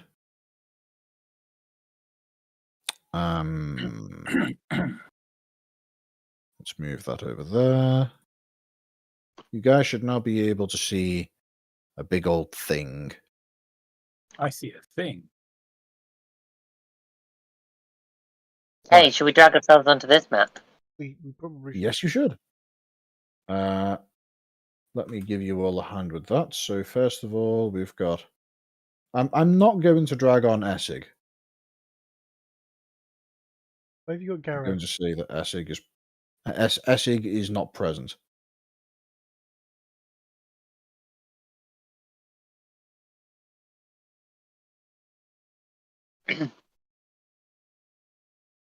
I will, however, drag a generic token onto the board for the fat gnome. Probably for the air elemental as well. Well, that's the point. You don't see an air elemental.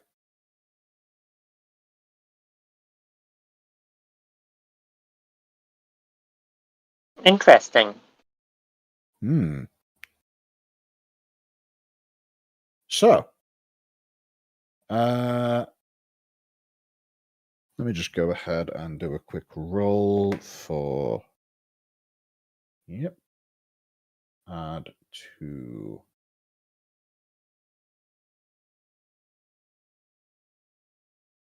Wait. Add turn. There we go. Interesting. Apparently, that name has come up as Hagyuvuafu. Do we need to re-roll initiative because we're on a new map? No. We're importing the initiative from the old map. Fantastic. So he managed to get a 15. We've got Cardgar, we've got Piper, we've got Reeve, and lastly there's Bobby. So add 10 for Bobby. Bobby got an 11.18. And now I sort by descending. And first of all, we have Riker, who somehow managed to roll the highest.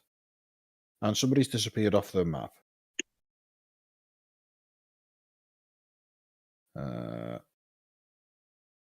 There we go.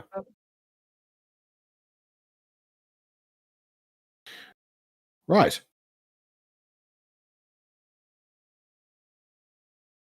The very first thing that happens is Riker looks to your party and says, I will identify its position and make it visible.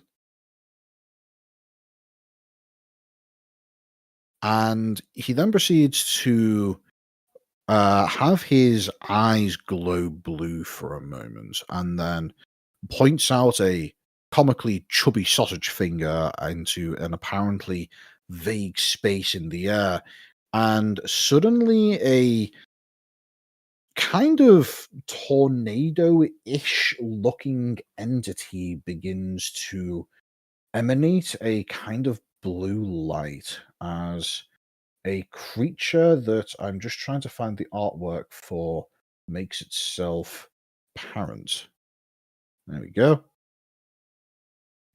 Let me just make this really much larger than it should be so that you guys can get an idea as to what you're looking at. Okay. That isn't its actual size, that's just to make sure that you guys can get a view of it. But ultimately, it's only about the same size as you are. And with that thing having effectively been made visible by the nature of its form glowing blue, that is the end of Riker's turn, as he then calls out to the rest of you. Basically just, attack it!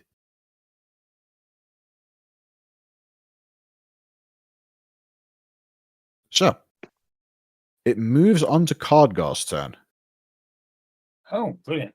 In your current state, I would say that your ability to swim gives you the ability to move up to 10 feet per turn during this encounter. All right. So I could go here if I wanted, yeah? You absolutely could. All right. And then I am going to cast a spell. What might that spell be? I am going to cast Silvery Barbs is the one. I just want to make sure it is what I think it is. Silvery Barbs would not be what you're after. Is this not the one where if it hits me, it gets hurt? No, that's Armor of Agathis. Oh, okay, never or mind. Booming Blade.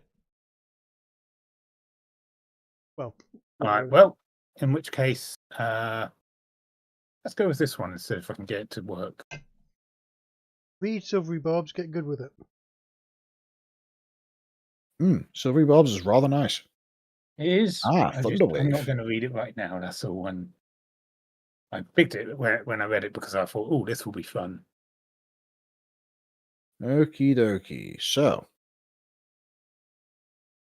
as you strike the creature, it needs to make a saving throw. And that's a dexterity saving throw. Let me just do a quick roll here.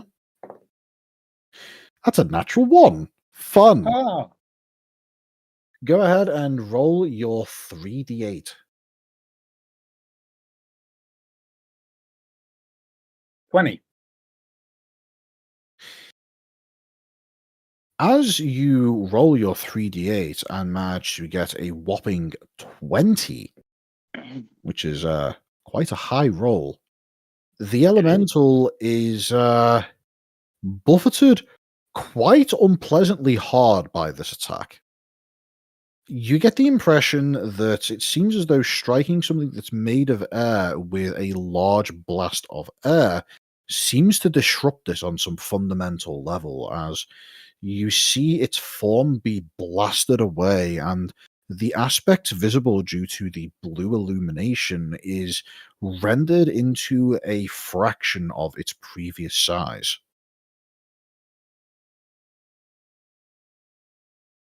Nice. Is that everything that you're doing with your turn? Well, I also get to push it away 10 feet by the spell, but I don't know if that works for air elementals. It does. It moves to here. All right. Is there anything else I can do? Do you have something you can do with a bonus action? I don't think so. Let me just check something real quick. I might be able to.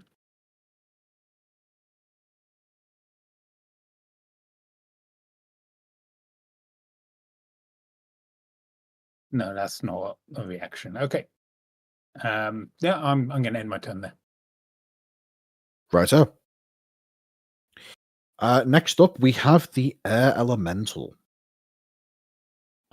Speaking of, I should probably give it a turn.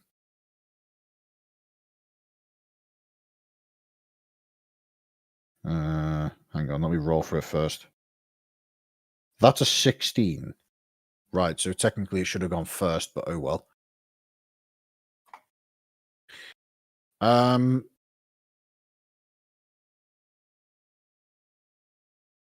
I'm going to say it goes after Cardgar. So I'm going to give it a 12. Oh, I guess that Everybody mind? makes sense. Right. Sorry. I should have given it some capacity to attack with. You know, giving it a turn and such. Right. It immediately flies back over towards Cardgar and proceeds to make an attack at you. It rolls a natural 6, which, despite having a +3 to its attack, I presume doesn't do much. I don't get hit by that. I just shrug it off. Right. You hear a clanging noise as a surprisingly solid bit of air blasts at Cardgar. I will say you get buffeted back by that, though. After all, Can you don't really have roll much in like the way a of. con save to resist that? I'd say not a con save. Roll me Roll me in acrobatics to try and avoid it. Damn. That's a good roll. Yeah. You are able to anticipate the direction of its attack, and as opposed to relying on your armor, you deftly squidge yourself out of the way, possibly using a small thunderstone to help you with your maneuvering. I would say if you want to, you can have adjusted your location by 5 feet.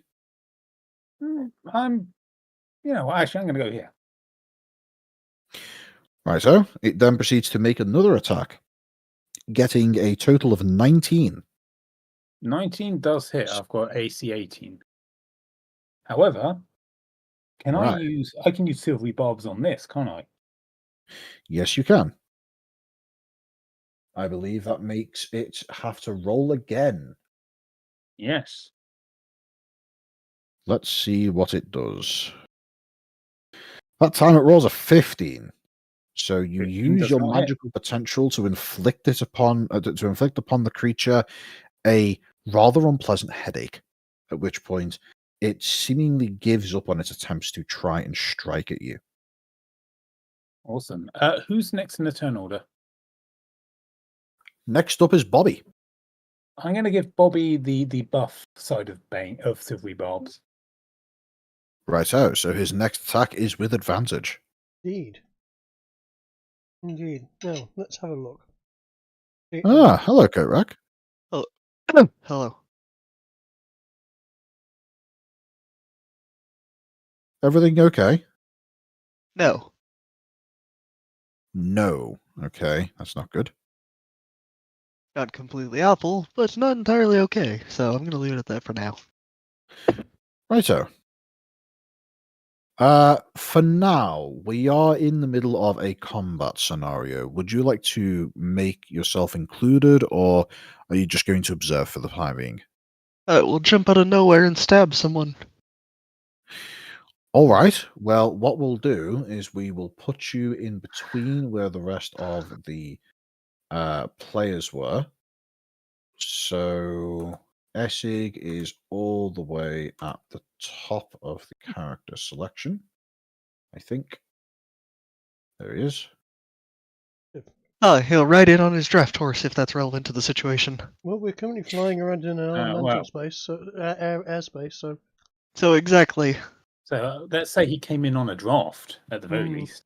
Yes. Sure, why not? Go ahead and roll yourself initiative if you're already in the session. Cool. So you select your token and then hit the initiative button. That puts you at the bottom of the initiative order as a 7, which means, I suppose, technically your turn hasn't come across yet. Ooh.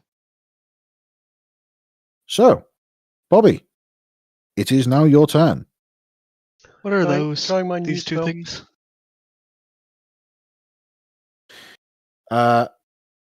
Eldritch Blast. Indeed. Just to answer your question, Coatrack, the one on the left is the token that we're using for Reeve, as we don't yet have an appropriate piece of artwork for that. I suppose Weird. I should really bother Motch for that. And the second one is a default token that I've applied to the obese gnome that has been accompanying your party in this little extra-dimensional adventure. Wait, did Reeve really never have a token? Reeve has never had a token. Huh. Okay. Hey, So- Ginger, is this kind of what Riker looks like?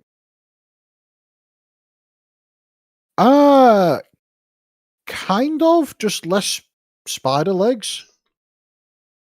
Hang on, let me try and find something vaguely appropriate.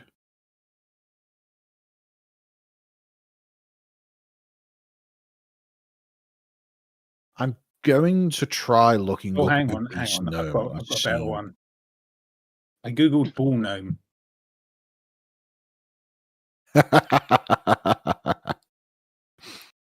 You know what? That is close enough. I'm gonna go ahead with that one. Although I did imagine him to be black, I suppose that's asking a bit much of Google Images, isn't it? Yeah, look, it's not AI yet. Yeah. Right. Save image. Apparently, the image name by default is IU.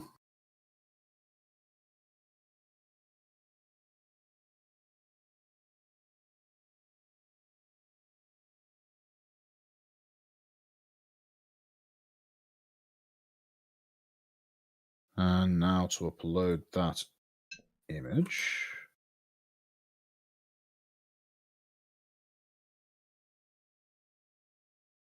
What are you having there, Trig? Smells nice. Stir fry? Steak. Ah, steak. I hate to say it, my steak is not good. No? It's all silver skin. There is a lot of silver skin in ribeyes. Hmm. Sometimes. That's yeah, no, mine's got quite a bit. The meat's good though. It is, yeah. If you can carve it out. Yeah. Kiki the food critic. All right, so getting back to the matter at hand, an Eldritch Blast at a roll of 15 absolutely hits, and Roll of 18. it being roll of 18, Had you have advantage? Yes. Silvery barbs gave me advantage from. Yes, it does. Oh yeah, you were mentioning that right as I got here. Speaking of, your turn is last, by the way, so it'll be a little while before you get to do something. Yeah. Eldritch Blast that's a good hit. You manage to lay a solid 9 damage to it, with that damage being able to take off another decent chunk of its corporeal, or at least seemingly corporeal form. It being an air elemental means that it doesn't really have much in the way of a solid form for you to be able to impact your magic abilities on. No. But that would be your action. Do you have a bonus action to use?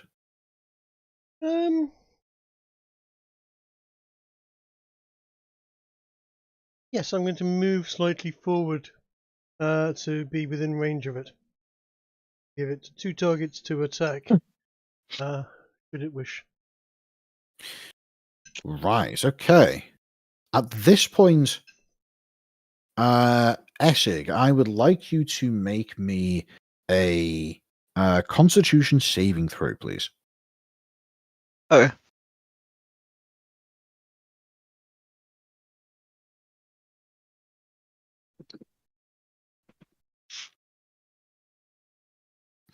Uh, 19 is definitely a save, but you feel as though, seemingly from a kind of sixth sense, you get the impression that you need to move out the way of something. And as you do, you feel this rush of shockingly solid air come streaking past you at speed.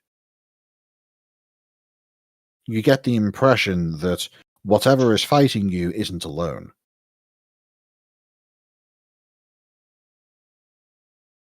Huh.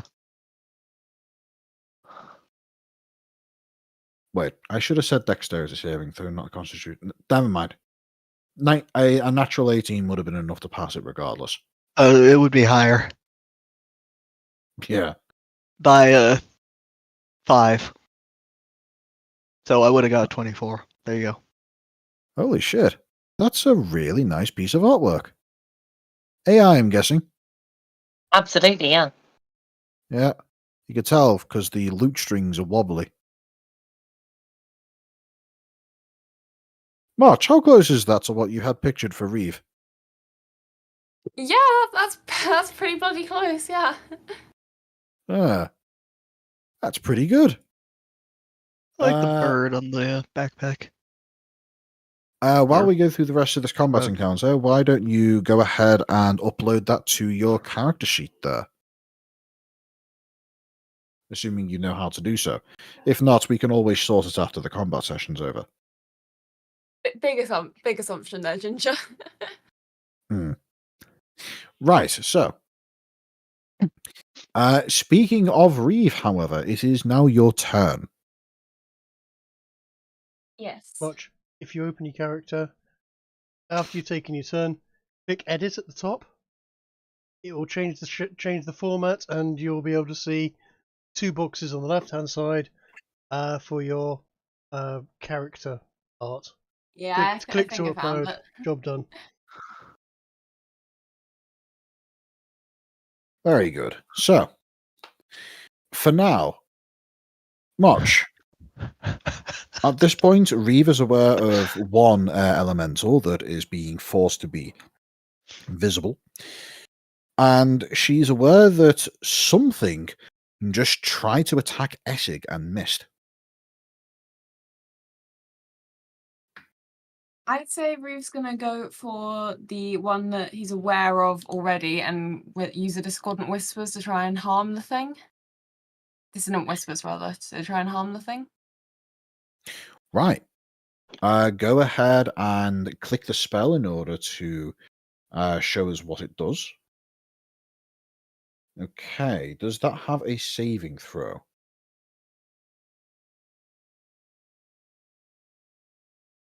There's a button at the bottom there that says show spell description in purple. Give that a click. Perfect. Okie dokie. So, has to make a wisdom saving throw, and on a failed save, it takes 3d6. So, with a natural 3, I don't think it does. Right. Whilst I'll quickly look something up, go ahead and roll 3d6 for me, if you could, Motch. Okay.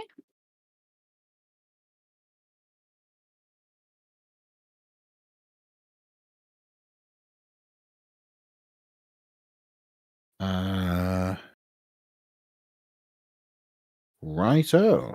That's 11 total damage. You can see that the air elemental is very much not appreciating the continued onslaught, and it is, whilst it initially took that massive blast of damage and shrunk back a fair bit, it did seem to expand out a little bit more and refill its volume, but seemingly with each subsequent attack, it's being reduced further and further. The rotating torrents of air that make up its corporeal form seem to be reducing in intensity. With that said, you should have a bonus action to make use of if you have it.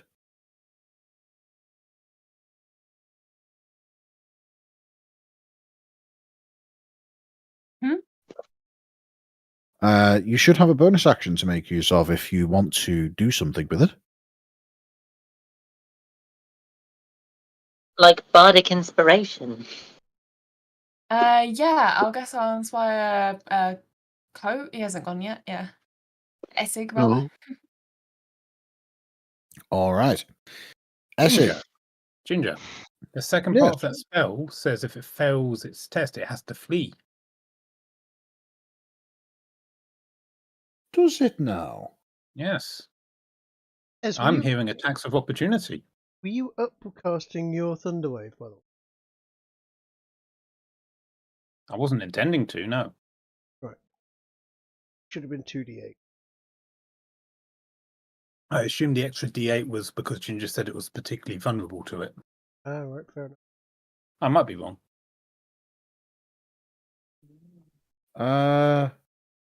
When you did Thunderwave, oh yeah, look at that. Sorry, 'cause 2d8s. I could have sworn that said 3d8s in the spell description, but I guess not. So I was looking at Shatter, which is the next a next level spell. Yeah, from Shatter's Thunderbolt. 3d8. And Shatter's 3D. I was thinking, what's the point in having Shatter if we've got that? Oh, it's not. Oh. Oh well, my bad. Yeah. I mean, the thing that I will just straight up inform you, it does appear as though it's vulnerable to thunder damage. So we will just say that that worked. With an 11, however, that thing does not like that damage and is spooked by the effect of Dissonant Whispers and tries to run away. It says that it has to try and move away from the caster, so that will put it. Let's see. Let's see, it ends up over there. So.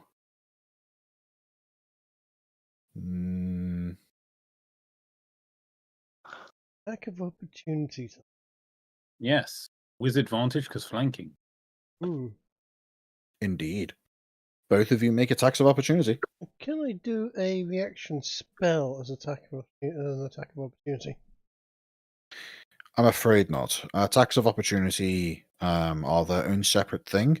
You can use spells as attacks of opportunity, but only if you have a feature for it. Yeah, and I've been looking at the new rules that have come out. I know we're not playing by those, but they are you can use spells as attacks of opportunity in that. Interesting. Yeah, it's mental, and it doesn't matter whether or not people are enemies or friends. So you can Yeah, you get an attack of opportunity against your barbarian ally as they run past you, which you can use to cast haste. Yeah. New rules are broken. That's crazy. Yes. Ha. All right.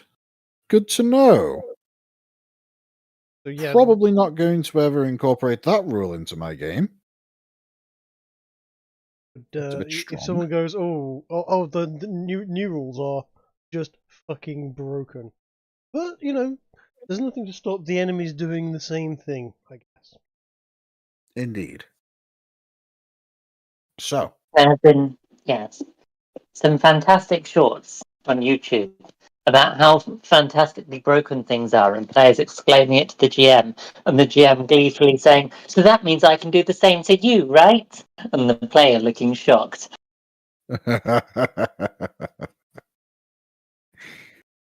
Righto. So, spells as a reaction isn't a thing that is happening in this campaign, but you do get to attack it with a melee attack there. Hold on. So, I was going to say, as a reaction, some spells are literally just reactions, like Silvery Barbs, but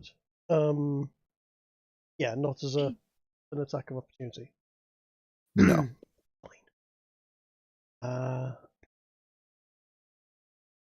In that case, I will attack with my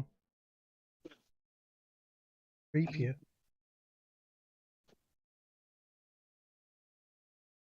Give it the old stabbity stab. 16. An 8 That piercing. hits, so he's got advantage.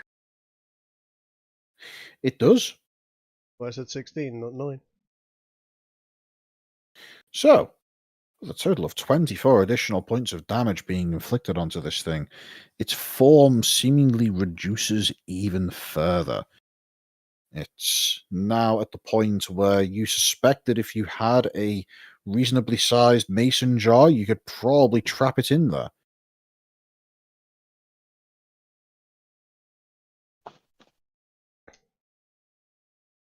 At this point, I would like to roll an attack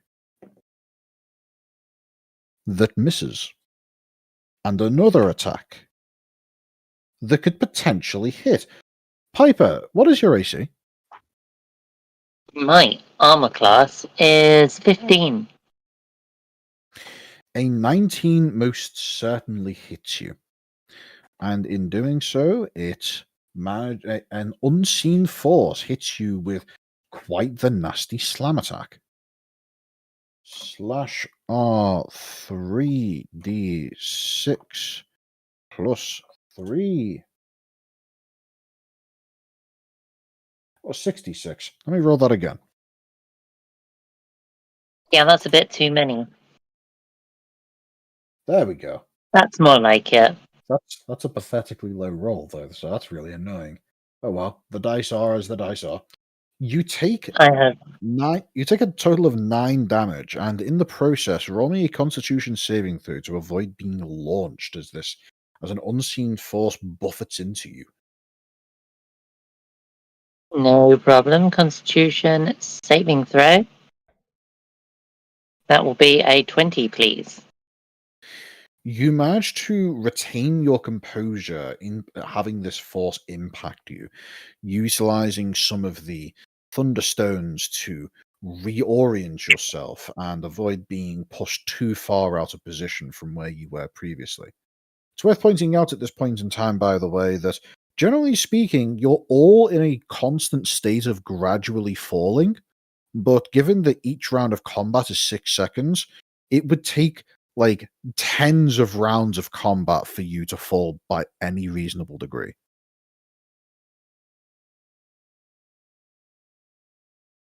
So, with that said, there is an unseen force that is seemingly in the vicinity of where Piper is. Piper, you get the impression that from the direction that it attacked you from, that it is basically to your right, somewhere in between where you and Riker are. Right, okay, so potentially here or here. Somewhere around that point, yes. At this point, by the way, you do see that Riker is somewhat alarmed at the presence of something being this close to both him and yourself. So, with that said, Piper, it is now your turn. Wait, no. Right. No, I think Reeve goes first. No, Reeve took his turn, so now it is Piper's turn. So yes, Piper, what do you do? There's so we reckon there's another 2 around here, yeah? You know of at least one additional.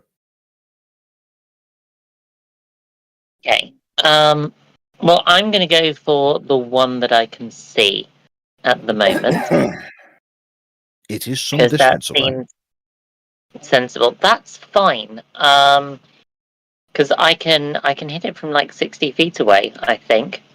Let's do Phantasmal Force and project a. You said it could fit inside a mason jar, didn't you? You reckon that it could probably fit inside a mason jar at this point? Might take a bit Fantastic. of squeezing. Well, I'm going to project a box around it that will do just that and squeeze it using Phantasmal Force. Right. You craft an illusion that takes root in the mind of the creature you can see within range. Intelligence saving throw. That should be a DC 14. I'm not sure why it's 13 on there. Huh. So describe to me exactly what this spell is attempting to achieve. It's attempting to make the creature feel a constraining force, a box. Think a very small room with the walls closing in on you and crushing, like Star Wars trash compactor, but smaller. Right, okay. And this thing needs to roll an intelligence saving throw, which the dice It should roll be combined DC with its 14. bonus. The dice roll combined with its bonus results in a 2. So I get to do 1d6 psychic damage, right?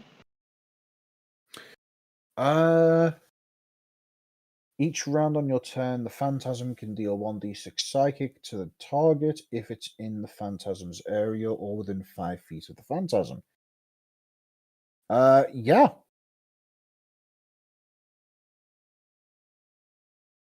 That's a 4, please. And that elemental considers itself to be in a box. Indeed, it does. It is currently absolutely tiny. It is but a mere fraction of its former self and is a barely visible blue speck being still maintained in its visible format by the friendly fat gnome. Do you do anything with your bonus action? I shall give Bardic Inspiration to Essex. Already got it. Who's after Essex? Who's first on the list? The next up would be the psychic flying fat gnome. After him, he doesn't need it. That would be Codgar. Cardgar had Bardic Inspiration. Oh, thanks very much. I hope you guys are tracking your bardic inspiration expenditure. By I the way. am. That was my last one. All right, good to know. I have 2 left. Essig, Yep. it's now your turn. You Okay. can see it. You can see the tiny remnant of some blue glowing thing off in the distance, and you are under the impression that it's probably handled, and that there is a currently unseen threat somewhere to your right. Did not want to do that. Where's? Okay. Anyway, let's. All right. So. Oh wait, hold on. Never mind. Oh, I was zoomed out. I couldn't tell the difference between these two pieces. That's a friend. Good thing I didn't detect that. Okay. Wait. So, do I know of anything being an enemy now? There's something in this area. Mm-hmm. If you have a melee attack, I would say that you can roll to attack in the area, and I would give you a 1 in 3 chance of success. Or alternatively, if you have some kind of AoE spell or some other form Which is of what I was protection. thinking. Because I was thinking I could just cast a shatter, like, above, to where it's not close enough to hit these two, but hit between them. Yeah, you could do. Yeah, like 7 or 8 feet above them, right here. Whatever exact distance would hit those 2 squares. You're unsure if casting a shatter that far away would impact the unseen creature. Well, it's a. What do you mean? It's a 10-foot radius, so as long as it's in that radius, it hits it. That was Motch leaving. Sorry, could you not hear me? I could hear you. Yeah. Oh, I okay, would say cool. that would work. So you basically position the shatter radius to occur just outside of where it would hit either of your allies. Yes. All right. I'm going to roll a dice to determine whether or not it is if you have positioned it correctly. Well, is it if the enemy's in those 2 squares, it should hit them. You're not sure if it's in those 2 squares. It's just your Oh. best bet. Okay. It's an air elemental, and as a result, the only real way to be able to determine its location is by the actions that it's taking. It's like you're trying to target Okay. a specific point of air. Well, then I have a better idea. Okay, I'll use my bonus action to. Who doesn't have bardic inspiration? That's a good question. I haven't used any of mine yet, and do not currently have any inspiration on me. But that's Okay, fine. you can have bardic inspiration. Thank you. Okay, I use my bonus action on that, and I prepare my action, my normal action, to cast Shatter once I know where the enemy is. Ah, good call. And as that occurs, you see as it comes back round to the fat flying gnome's turn, as he sees that the other air elemental is now trapped in some kind of phantasmal force and is immediately interested in turning his attention to something else. He looks seemingly directly at you, Piper, as his eyes flash blue as he says, "It's that!" and then proceeds to fly backwards and uses the same ability as before to manifest an entity which appears here.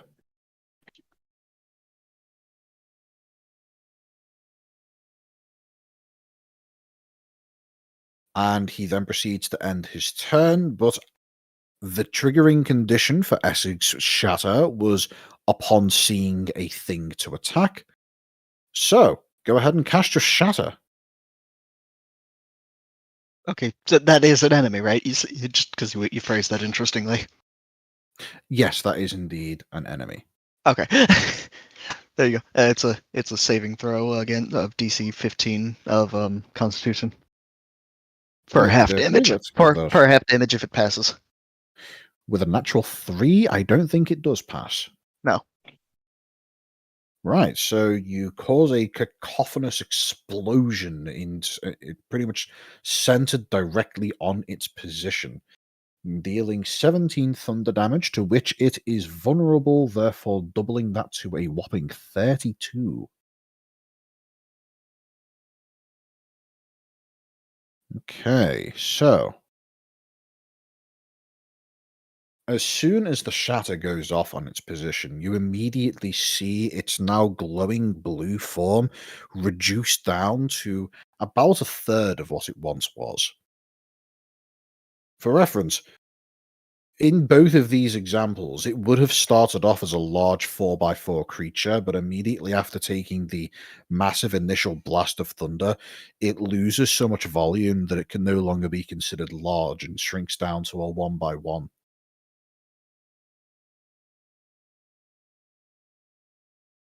So, with Essig's held action having triggered and the gnome having done what he was going to do, it passes from Riker's turn over to Cardgar.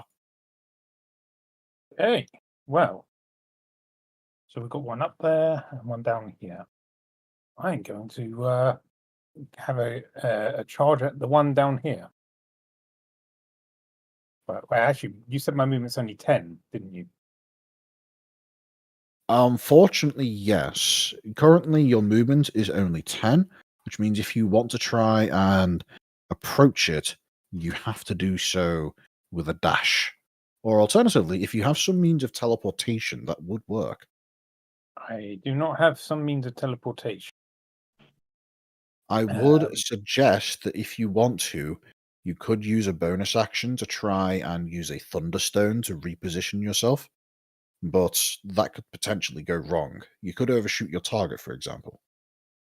I will use one of the Thunderstones. So let's see. I've got a tennis ball size one. I've got some tennis balls and some marble size. So I'll take a tennis ball, and I will aim towards the one in below and to the right of me. Alrighty. And if I feel like I'm going too fast to stop, I'm going to be swinging my axe as I pass it. Right. Go ahead and just roll me straight dexterity. That's not good. Oh dear. I am not going to use my bardic inspiration on that because I don't think it will make a difference. No. Cardgar, you use your Thunderstone to try and propel yourself into a simultaneous propulsion forwards whilst also using the Thunderstone's thrust to send yourself into a spin, giving yourself a great deal of angular momentum with which to absolutely fucking eviscerate this thing with your axe upon getting close enough. Unfortunately, you misjudge it and end up expending all of the Thunderstone's thrust, sending you into a wild but stationary spin. You do not move, and by the time you come to your senses, you realize that whilst you still have an action to spend, you haven't moved. You know what? That's not a problem. I'm also going to say roll me a Constitution saving throw to see if you throw up from dizziness. I'm fine. You're fine. Right, well, I guess I'm going to have to do this. Targeting the one to the bottom. This one. All right. Another good hard hit. Dealing a whopping 36 thunder damage, assuming it fails its save. My god, these things can't roll. That was a natural 2. I'm okay with this. It isn't. I'm okay with that.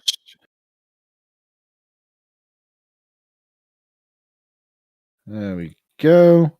It shrinks down to a size that is less than a third of its previous total. It's not quite as small as the other one, but it's definitely not in a good state of being. You've consumed your action and your bonus action. You do still have your movement if you wish to use it. Go on then. I get to move 2 squares. Yep. Next, we move over to the initial target. Now, this phantasmal force, I presume that the damage that is dealt by it is repeated once per turn, but is it at the beginning of the target's turn, or is it at the beginning of the caster's turn? It's on my turn as an action. However, the creature perceives it as if it's actually there. It's a really potent spell actually because it's convinced it is. Like if I presented it a bridge and someone steps onto the bridge because it's just an illusion, they'd fall through, but their brain would have to rationalize it as if someone had tripped them or they'd fallen and the bridge was definitely still there. Interesting. So it's convinced that it's in a box, but it won't hurt it until my turn. Let's see. Each round on your turn, the phantasm can deal 1d6 psychic damage to the target. Wait. This thing does it not have the opportunity to make a save each turn? Typically, these things are the target can use its action to examine the phantasm with an intelligence investigation check against my spell save DC, which is 14. Aha. Right. Okay. And it does not make a 14. It is convinced that it is still in a continually shrinking sphere of some variety. You see as this, well, I suppose you don't see as this creature loses its luster, as it's no longer capable. It's the ability to see it is no longer being maintained by Riker. It seems as though he only has the ability to illuminate one of these creatures at a time. That's okay, we know where it is. It's in the box. Indeed. And that's its turn. It spends its turn attempting to power its way out of a box that doesn't exist. It's a great spell. I get to turn people into mines involuntarily. I'm sorry, into mines? Mimes. Oh, mimes. Okay. You get to turn them French. I was about to say, like, I was about to say, how exactly does this spell render somebody into a landmine? But okay, if it's mimes, I suppose They that's a believe bit they less. Busy, busy, trying to map out the wall. So, Godgar, it's been your turn. Yes. It was then the creature's turn. Now it's Yes. Bobby's turn. Right, we have a still a fairly sizable danger over there. If I remember rightly, I've got a bardic inspiration on me. You do. So I'm going to cast a spell at the still unboxed one, and I'm going to we'll see how this works out.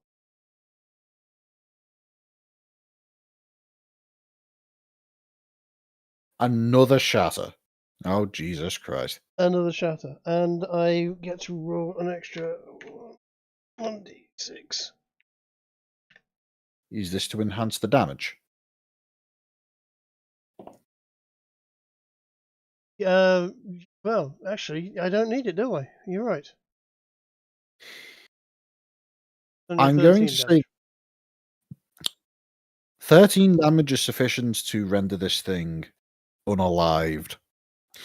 You see as the shatter, for the third time, I believe, Yep. hits this creature, and with each one, a massive segment of its form is blown out of it, emanating out in this sparkling blue wave of luminance. And with each time, a smaller and smaller variant is left of the entity. But with this particular casting, this air elemental is rendered into little more than a cloud, as the shatter emanating from its core is sufficient to blow away every last part of its form. And the air elemental is scattered into the winds. Get dunked on, dude. It had 24 HP left. You did 26. Nice. So, 3 shatters was sufficient to kill one of these things. Mm-hmm. That's a substantial amount of spell slots. That's yes. It is. You guys have really burnt quite a lot killing off these assailants. There's And what, still then, one more we can't see. indeed, there are, you are under the impression that there is at the very least one very itty bitty little air elemental that's probably already dealt with. But let's just find out what happens. So, you can't currently see the remaining creature, and Reeve doesn't do anything, meaning it rolls round to Piper's turn. Right. I am going to squish it with my psychic with the box. It has sufficient health that it could survive this. So roll me a d6 of damage. Okay. It doesn't survive that.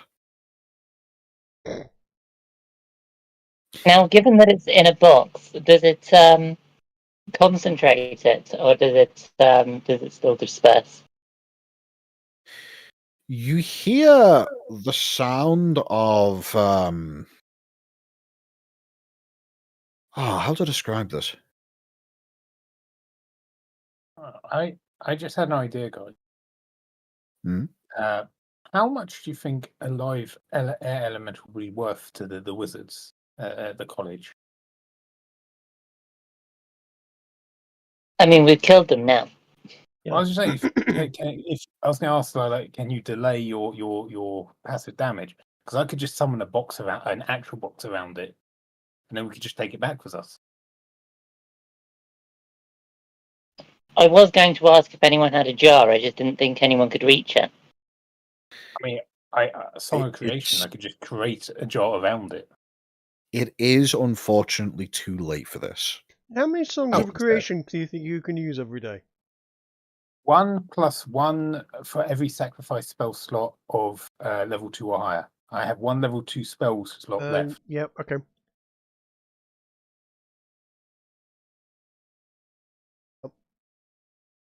I quite like the idea though that it's been killed by thinking it's in a box. Speaking of, by the way, the air elemental does indeed die, and in doing so, its own ability to perceive its own form of compressive death is rendered non-existent. And as a result, You all hear a noise that can best be described as a balloon deflating, but without the sputtering sound. It sounds like a very rapid escaping of gas, like a leak of sort. And in doing so, the second air elemental is rendered non-existent. What was the gnome's name again? The gnome's name is Riker. Riker. Riker. I'm going to call over to him. Riker, I thought you said this area was uninhabited. It is. I mean, it is now. It was. Hang on a moment.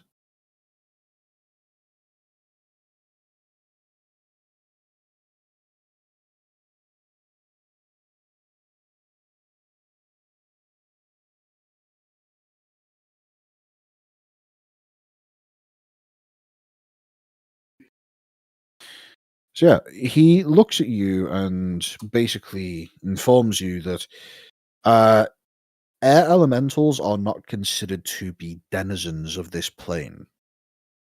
This isn't considered to be an area that is inhabited. This is roughly the equivalent of finding, say, a puma in the mountains. Well, they seemed awfully interested in whatever was in those trees over there for it to make that clearing. Perhaps we should go see what the fuss was about, or is this a common thing for them? The air elementals, they hunt.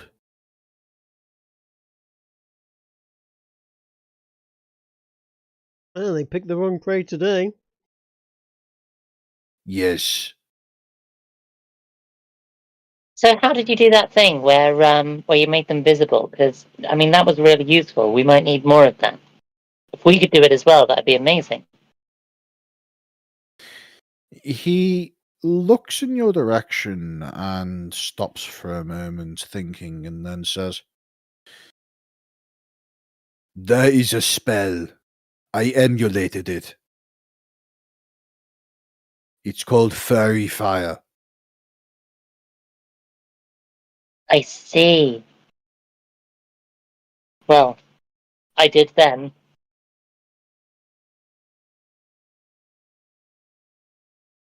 Anyway, Anyway, I what would they am be going hunting?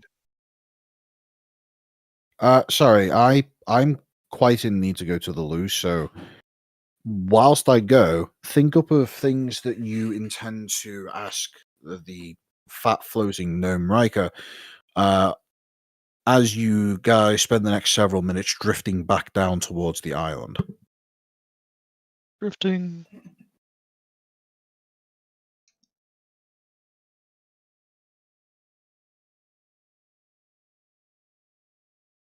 Well, we kicked their backsides.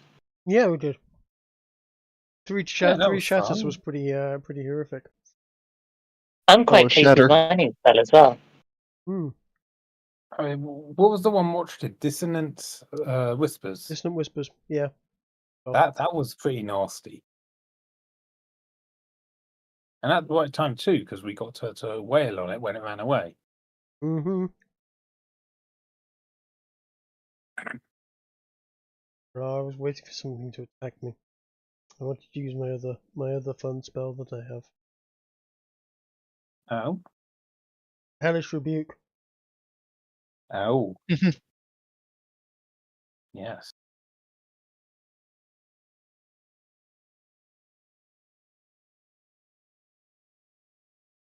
Well, for a non-combat party, I mean, we seem to be pretty good at the combat. Yeah, we're a party of spellcasters. For the first few rounds of combat, we're likely to be very, very tasty, but we will lack longevity, shall we say? Well, that what's it called? That illusion spell I've got Mm-hmm. will carry on going and potentially disable an enemy for up to 10 turns on one spell slot. Yeah, that's really good. I need to have a look into the Song of Creation because if I am right, and I can just like say create a prison out of steel on a small medium creature, that takes them out with 5 hours. Yeah, if we get chased by a dragon, for example, and it opens its mouth, can you use your Song of Creation to put a rebar in there and pin its mouth open? Think so. You mean like in the cartoons with the crocodiles and the toothpicks and all Yeah. that? Although, if dragons are like crocodiles, they're strong. Their strong force is clamping down, not opening their mouth. I know. I'm just Then again, yeah. As an example, any mundane material I can create up to a certain value. Yeah, but literally, right in the case of the dragon, you want that. Yeah. You want it to clamp its mouth down and skewer its jaw shut. In the process, Alternatively, I could just summon TNT into its throat. I don't think you can do a lot of this stuff. Let me have a look into it. Right, I'm back again. I'm pretty sure that would work. I just need to check to see what the distance range is on it, because that might be the limiting factor. so does Riker have any idea what kind of things these elementals would normally be hunting? Because he said they normally hunt. Yeah, Riker basically explains to you how the elemental plane of air is home to a variety of creatures that you might consider to be quote unquote normal. Which generally speaking is things like birds, particularly large insects, other flying entities that have flesh and blood. And effectively what these air elementals do is they find these creatures, just butcher them whilst they're in the middle of the air, and then just kind of leech off the life force of them. Sky vampires. In a way, that you can describe that's how they work, but it's more like I suppose the closest real world analogy would be they're kind of like spiders in that they digest you before they eat you. And the act of digesting is beating you into a bloody pulp. It would have been really nice to have one of these in a bottle that we could use, or like a scroll case so that we can like point it at things.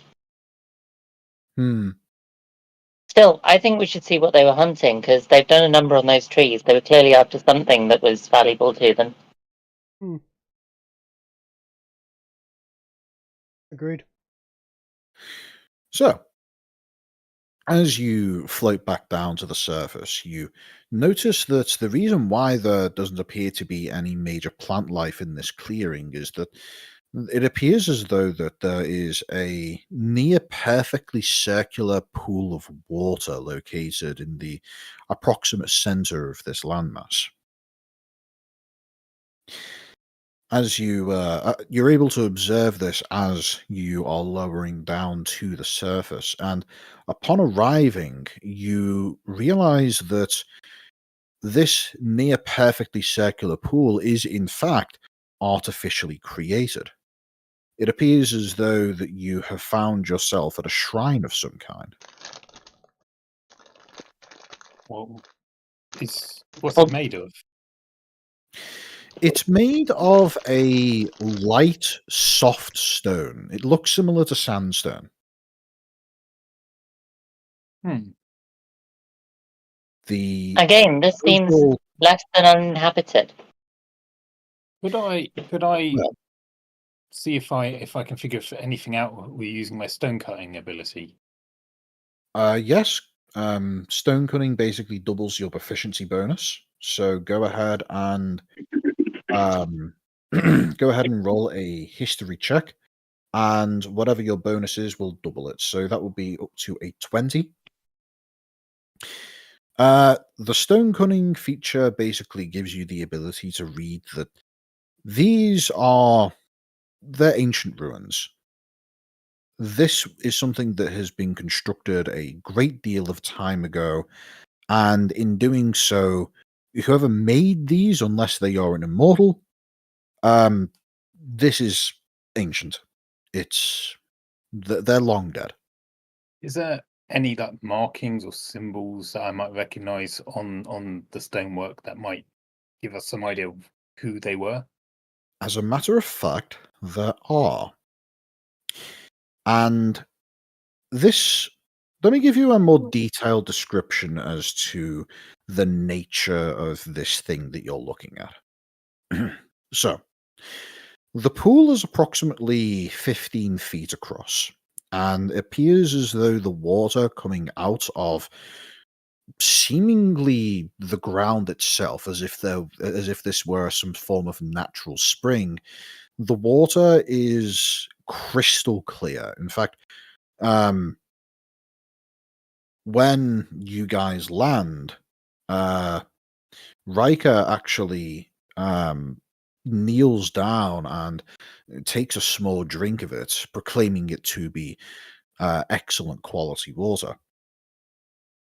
And this pool itself, it's constructed in such a way that it has concentric rings of stone, which all appear to have been cut in such a way to be not needing any form of mortar or flashing in order to marry the stone together, with the exception of a small crack in the middle of it, seemingly intentionally placed for the water to come out of, which is coming out of a decent amount of volume. The water then proceeds to fall out and follow along a channel, which leads it off as a small bubbling stream, eventually flowing off the side of this floating isle. The outer edge of the pool consists of a series of trapezoidal blocks, which in turn form an outer ring that is quite easily able to be sat upon or stood upon. And I don't believe I mentioned that the water is about 3 or 4 inches deep at its deepest point. It looks as though at one point there may have been a roof of some kind, as there are the remnants in various levels of deconstruction and decay, sandstone pillars, which appear as though they may have held up a roof over the top of this structure, and the remaining aspects of these pillars are scattered into the various locations. Some of these pillars are inscribed with a text which appears to be of a bizarre language. I would like each of you to tell me what languages your characters are able to speak. I can Common and Dwarvish. Right. I'm going to cast Comprehend Languages because I can speak Common and Halfling. But when I do Comprehend Languages, You're suddenly able to speak all the languages, or at the very least understand languages. Common, Elvish, and Dwarvish are mine. there. Right. Upon casting Comprehend Languages, Bobby is suddenly able to glean the meaning from behind these glyphs. He doesn't understand what the actual language is, he doesn't know what it's called, but he is able to get an idea as to what they say. And there's this ability, this spell, it grants you the ability to understand the literal meaning of what is said, but it doesn't give you any implication behind this. Like, say, if there were cultural aspects and nuances, those details go lost even through the use of Comprehend Languages. But from the literal meaning, it appears as though that this is a shrine built to honor an ancient pact between two gods that go by the names of Zephyrus and weirdly, Charybdis. Okay, cool.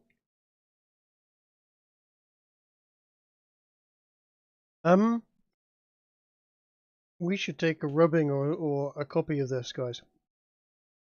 We should. I've got some parchment. We don't need got to. some. I've got some psychic paper. That Can- seems like a waste of the psychic paper because you can only use it once. I've got 3 pieces left. I can make an This exact. seems like a waste of the psychic. We can use the psychic paper to make a perfect representation of this. Yeah.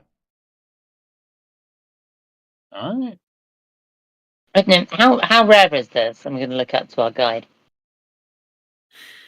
Riker looks at you and looks at the pond and says, I did not expect to see anything like this. Yep. Psychic paper.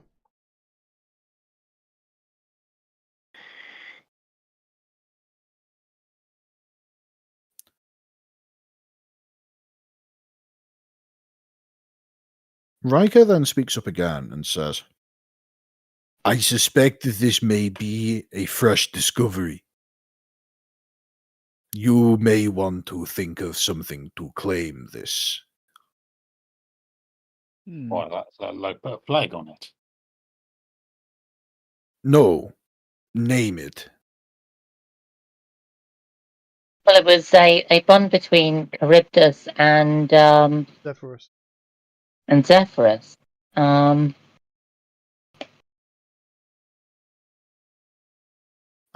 Roll me a religion check, anybody who wants to. Sure. Oh, I still got inspiration. Someone gave me, so I'm going to use it here. I also have inspiration. Does it make any difference that we've literally written songs of the creation of the gods? You know the broad strokes of the natures of these two gods, but this religion check is to see if you are able to make a additional connection. I use my bardic inspiration because have it. So You're welcome. Thank you. My That's- song gave you a religious insight. It did. That is definitely a high enough check. Oh. I'm thinking packed lake, guys. Bobby is able to use his comprehend languages to take a look around and read some more of the glyphs that exist in this area. And after reading over this information, he comes to a bit of a interesting conclusion. For you see, generally speaking, the 4 primordial gods operate on the 4 fringes of the alignment system. You see, Zephyrus is regarded as aligned to are typically regarded as being chaotic good, whereas Charybdis is typically regarded as being chaotic evil. So they both share this element of disorder and unpredictability, which makes the fact that they have managed to, at some point, overcome this fundamental difference of one being fundamentally evil and the other being fundamentally good to be particularly bizarre. That is until Bobby realizes that there is one phenomenon that can occur which marries the aspects of the wind and the water, and suspects that perhaps what you guys are looking at right here is something that is possibly ancient enough to be related to the creation of inclement stormy weather.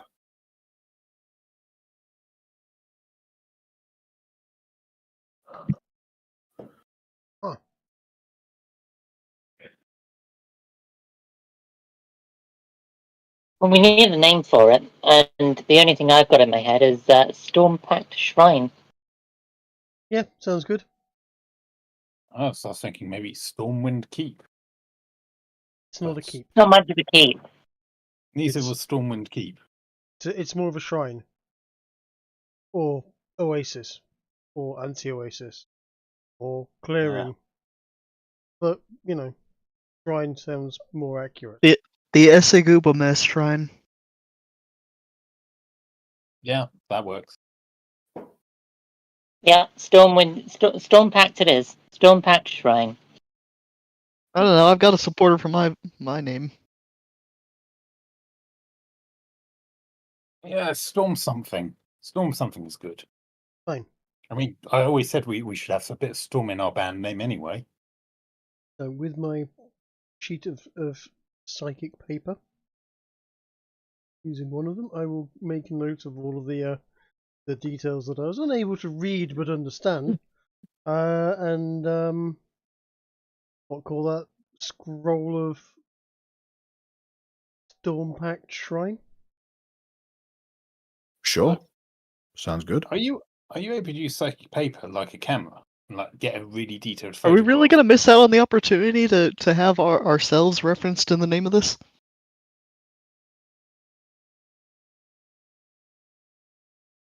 I mean, are we that humble? Really? It doesn't really seem appropriate with this. Of course it does, and the reason it'll be named after me is because my music I mean, inspired the we first could- we interpretation of it ever. We I mean- could call it the Earth, Wind, and Shire Grove. I suppose It's got earth and wind in it. it does. Well, wind and water, isn't it? Well, Cargo stamps on the ground below him, earth, and then just gestures above us and says wind.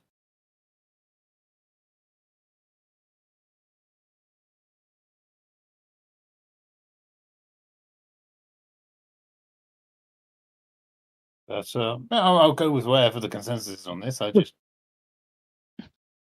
thought, we could name it after the band.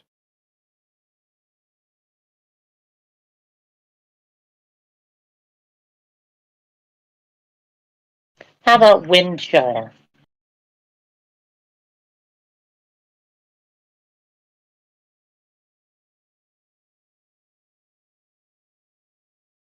Guys. Windshire, like the pun Windshear. I get it. No, like Earth, Wind, and Shire. Sure. I mean, I'm good with that. I think you'll be confused. This we know what it is. The name is self-explanatory, and as long as we get credit for discovering it, Yeah. I've always been more a fan of descriptive names than. Ah, so you must love hill, hill, hill, or river, river, river. Yeah, sure. I tell you what, you're right. You think of some people who have just named things after themselves, and you think, I don't like them, even if you don't know them. Like, what was his name? That famed writer, Julian. What? I was thinking Bidenomics. I mean, I was sitting here thinking about Professor Everest.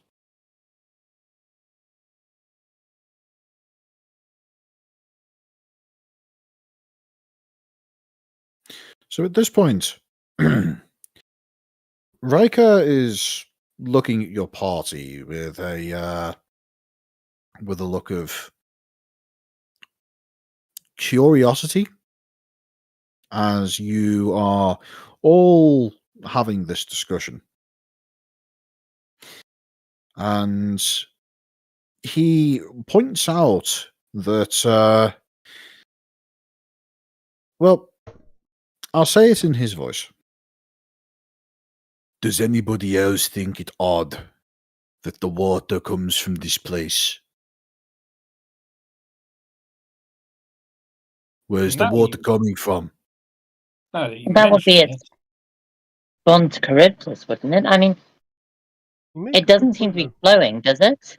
Is this a floating island, though?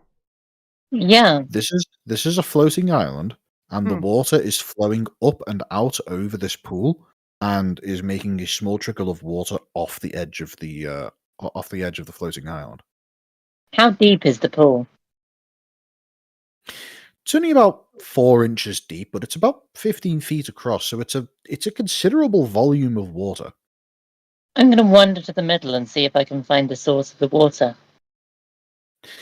As I described earlier, there is a source. It appears as though that the water is coming out of an intentional break in the stone. If you're familiar with dry stone architecture, where the stone is so perfectly cut that it doesn't require any kind of flashing or mortar to marry the stone together, that's how this shrine has been constructed.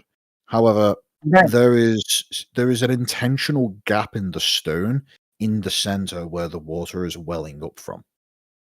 I'd like to reach into it and see if there's anything in there producing the water.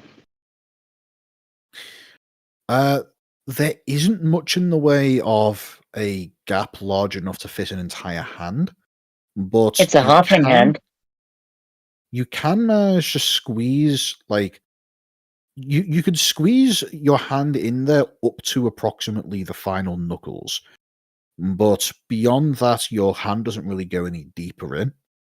And What about a mage hand? As you reach your hand into it, you are able to feel that there's something down there, something loose. Okay,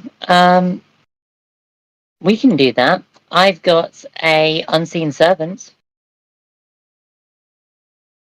It's it states that it's an unspecified size. It's an unseen force that can take any form I like. Can I make it small enough to fit in there? Post the description of the spell. If that doesn't work, I could use Mage Hand. Invisible, mindless, shapeless. Yeah, I would say you can create a servant that could reach down into this crack if you so pleased. Yeah, I shall create a servant to go down and retrieve the whatever it is that's loose at the bottom. As you conjure up this unseen servant, do you do so with a spell slot or via ritual casting? How long do we have here? I'll use the spell slot. Okay. When you summon the unseen servant, you summon it with one of its. You summon a humanoid structure, but one of its limbs is replaced with a long, fine tentacle, and it's able to reach into this gap, and you see as it seemingly takes a few attempts to try and grasp onto whatever loose bits there are, and eventually it begins dredging up like small pebbles and things of that nature.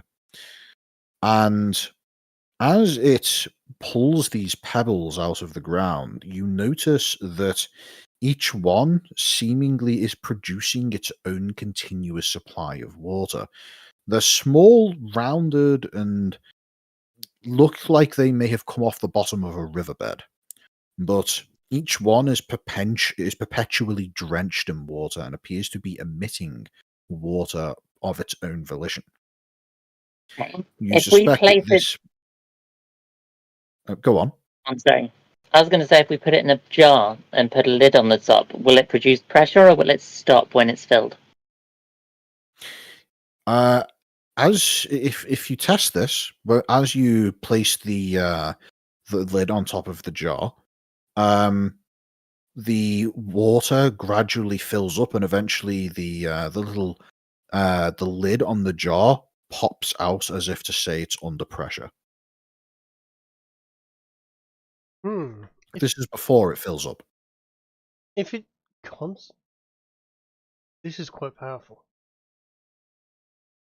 Put it into a sealed container, a completely sealed container, and assuming that just continuously creates more water, that will eventually get quite explosive.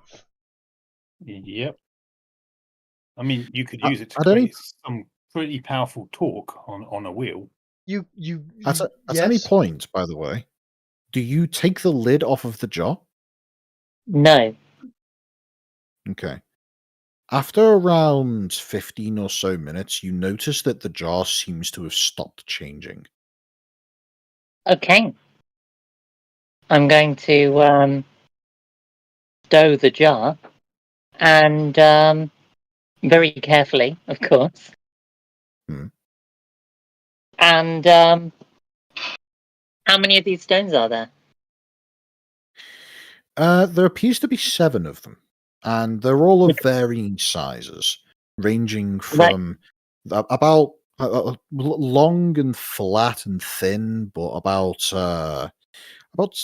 3-4 inches across, down to almost like gravel in terms of its overall texture. Can I have Seems a as though they're medium very- round one in the jar?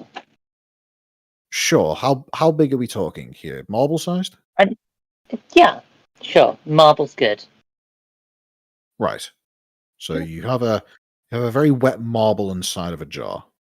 Yes, I've listed it in my inventory as a jarred marble of endless water. Can I also empty out my flask and put one into the flask, like a leather skin flask of a water. Sure, you can if you want to. I would like to do that. Yes, please. As you take one of these stones and you plop it down into the jar, you notice that this, in order for it to be able to fit into your drinking flask, it needs to be quite a small one of the gravel-sized pieces. Yep. And it does slowly begin to generate its own liquid, and seemingly is able to fill up the drinking skin after around 5 or so minutes. Groovy. Well, that seems a fantastic idea. Yeah. Yeah, I'm gonna take one of these and put it in a flask as well, if I may. Okay. So what are we calling these things then? Endless water skins? Could do, if you want to. That's enough for, what, 1 each, including our good gnomish friend here? And something to take back for the guys to research? Before we take them back, can I just, after it's filled up, take a drink out of the water skin and see whether or not it is actually water and I'm not going to die from it if we, Well, what the gnome drank from it. He drank from the pond the first time we arrived. I suppose you're right. I'd forgotten that. Fine. Yeah. If you take a swig anyway, you do notice that it does appear to be some very clean and very refreshing water. But yeah, out of the 7 pebbles that were inside this crack, I assume you take all of them. Yes. In fact, Righto. can we leave one just to keep the thing going? You can if you want to. I don't see us needing to be greedy, and this is a nice old shrine that probably wants some respect paying to it. I think if we just totally desecrate it, it's probably not good for us. Yes, you don't want to be the party known for finding this thing and then desecrating the shit out of it. And yeah, You might be on something there. People do not revere those people. But a couple of bits of gravel. Yeah, so that's enough for a few endless water skins. So I'll take one. There's one for Bobby, and Khadgar had one. Yeah. Yep. Is Essig doing one? Doing what, sir? That's a You're no. gonna have infinite So- water. Doing what? I just put one of these stones that generates water. There's only like 8 of them in this shrine, and it's creating water. And so 7 of them specifically. 7 of them. Sorry. Yeah, we're just making flasks out of them.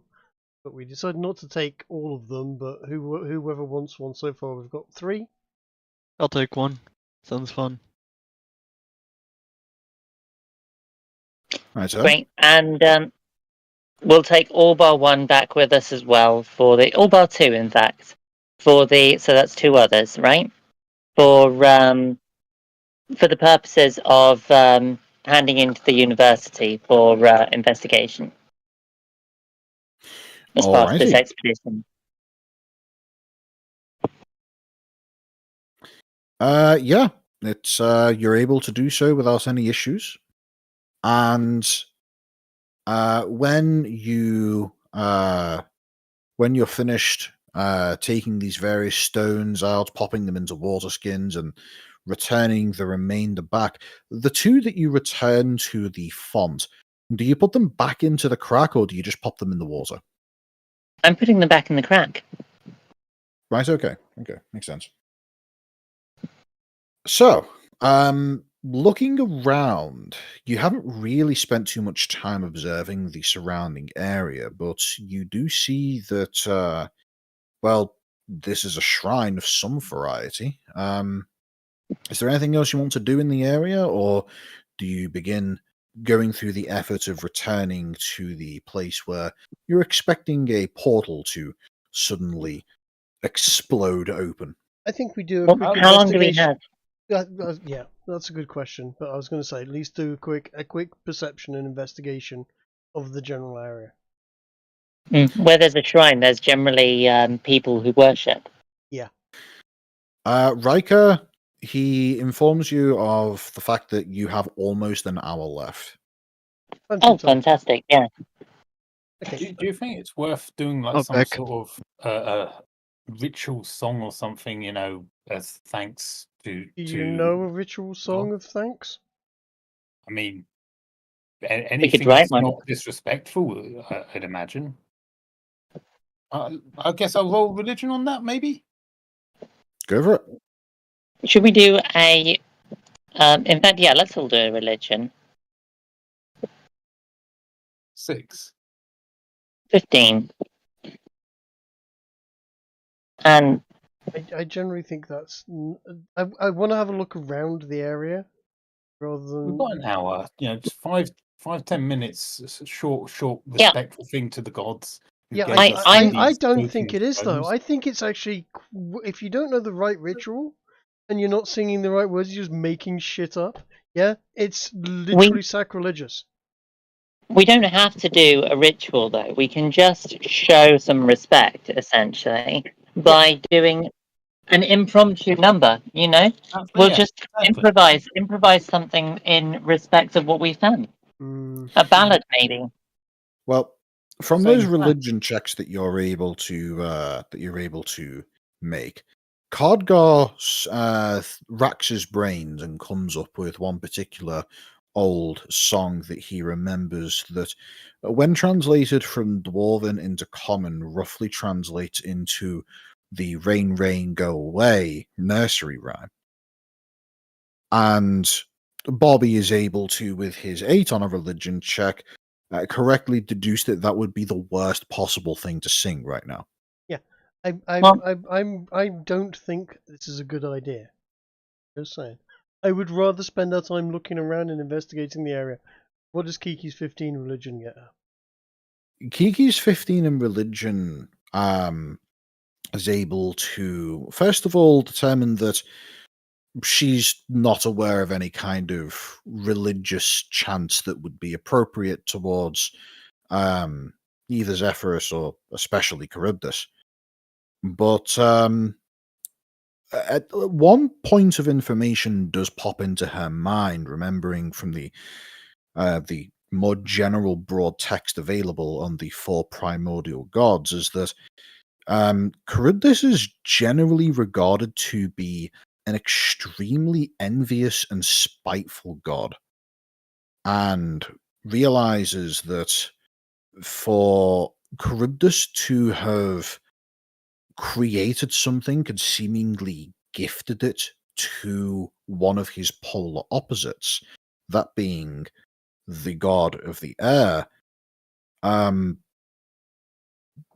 it's unusual.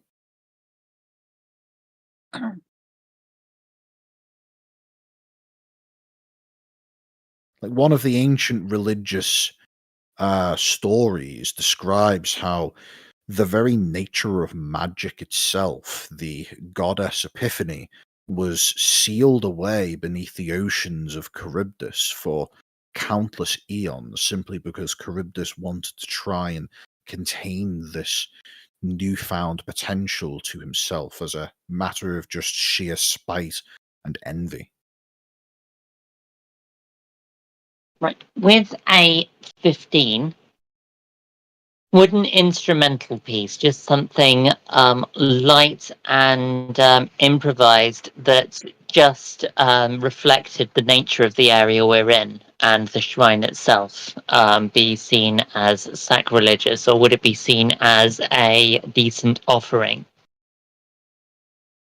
You suspect such a thing probably wouldn't go offending, but it wouldn't exactly Hello. be considered a sacrifice or something else. It probably wouldn't be considered to be something worthy of noteworthy offering. I think it's a Right. terrible In idea. that case, let's explore them. Yeah, it is a terrible idea. It sounds like sacrilege to me. And especially if gods like Charybdis. I do not want to be in his shit list. Quite frankly. Agreed. Charybdis is fine, just so long as you never touch water again. Right?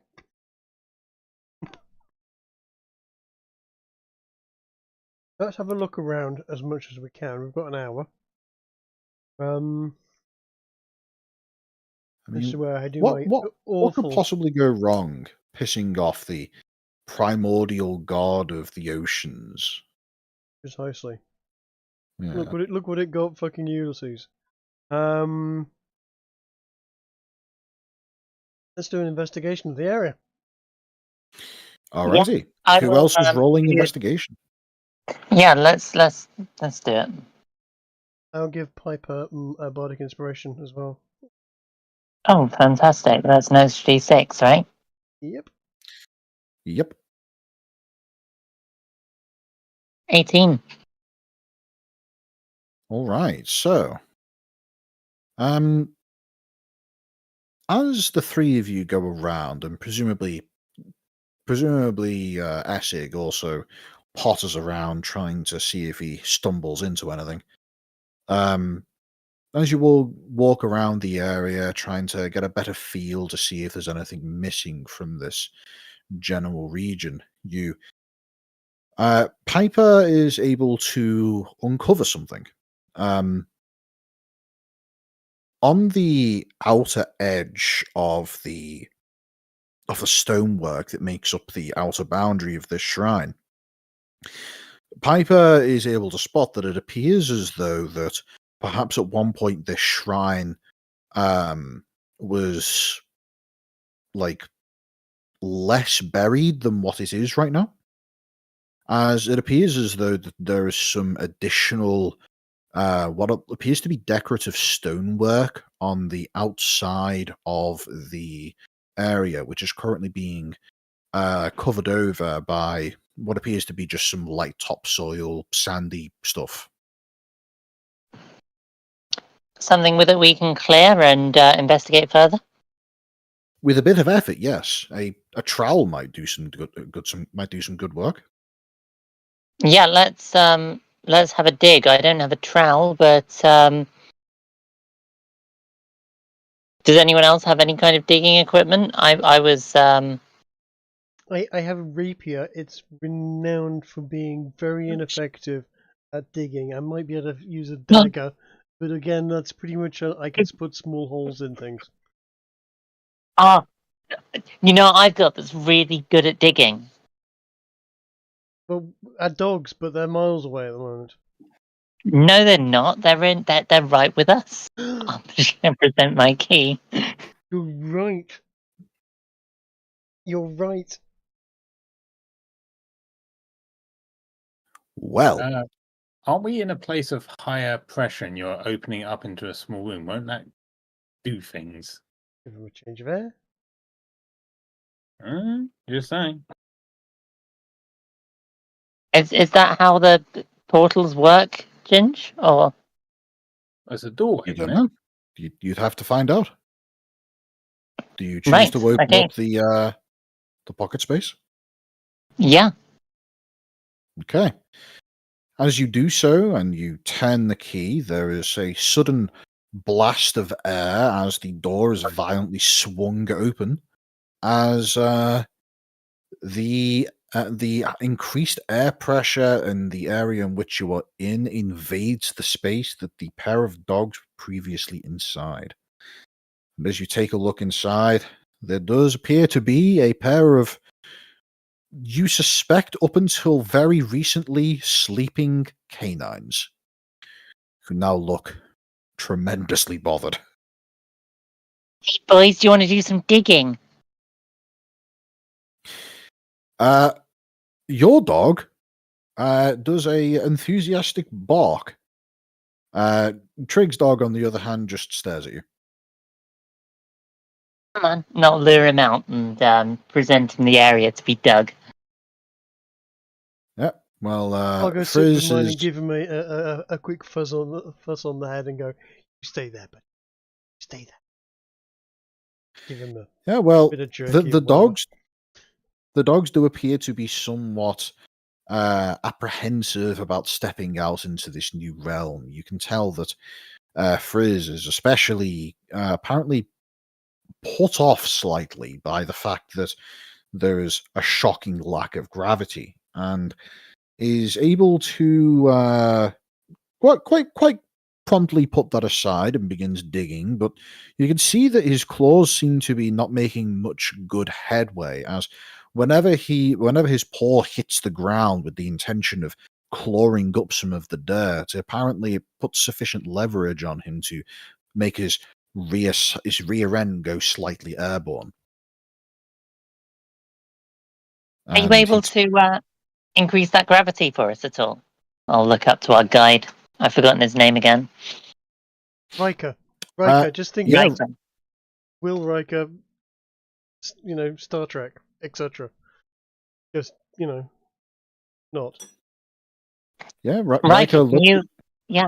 looks at you, and his eyes glow blue, and all of a sudden you are all once again subjected to 1G gravity. And those of you who had become accustomed to kind of floating around with reduced gravity are suddenly reminded as to how heavy you are.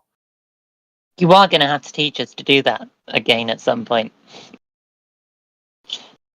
It requires time. You get the impression that when he says time, he means time. But Perhaps.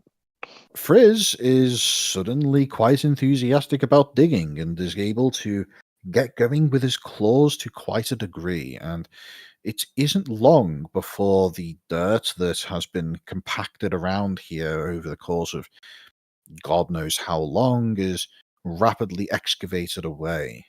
About 15 minutes pass, and with a little bit of application of more directed brushing away of loose dirt, it's revealed that there's some kind of pictographic monument existing on the side of this thing. From the single dip in the ground that Frizz was able to excavate, it appears as though it's somewhere in the middle of a story being told.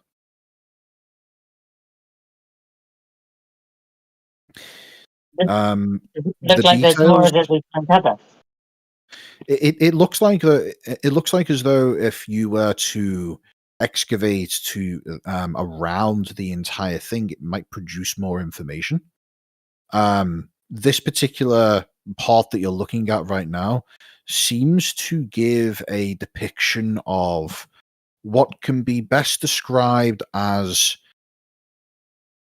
it looks like a town that has it's depicted as like from a bird's eye point of view, and in the distance there's just a great looming figure with two arms, no other discernible features, but two great billowing, almost like horns, but twisted, just looming over this town. Well, that's interesting.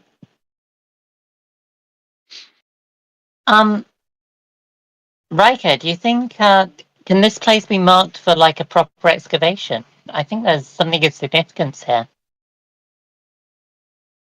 Yes, there is. We can get this place checked out.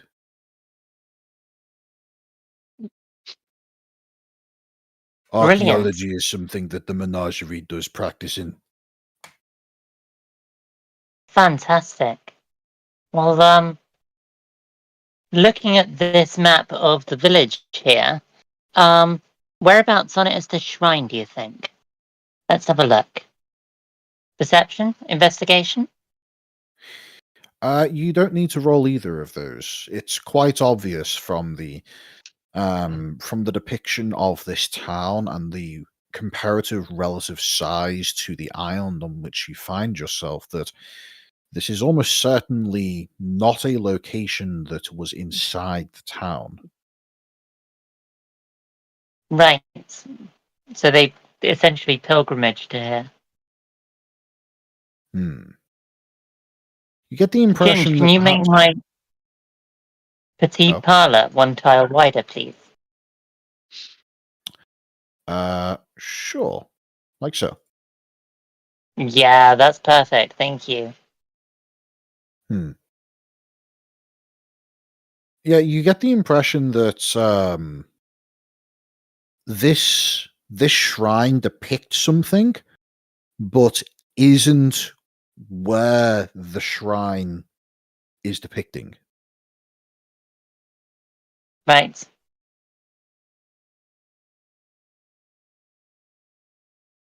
At this point, by the way, about 20 or so minutes have passed. You suspect that you have at best half an hour to get back to the portal point. So how do we mark this place, Riker, or have you got that down? I will make note of it.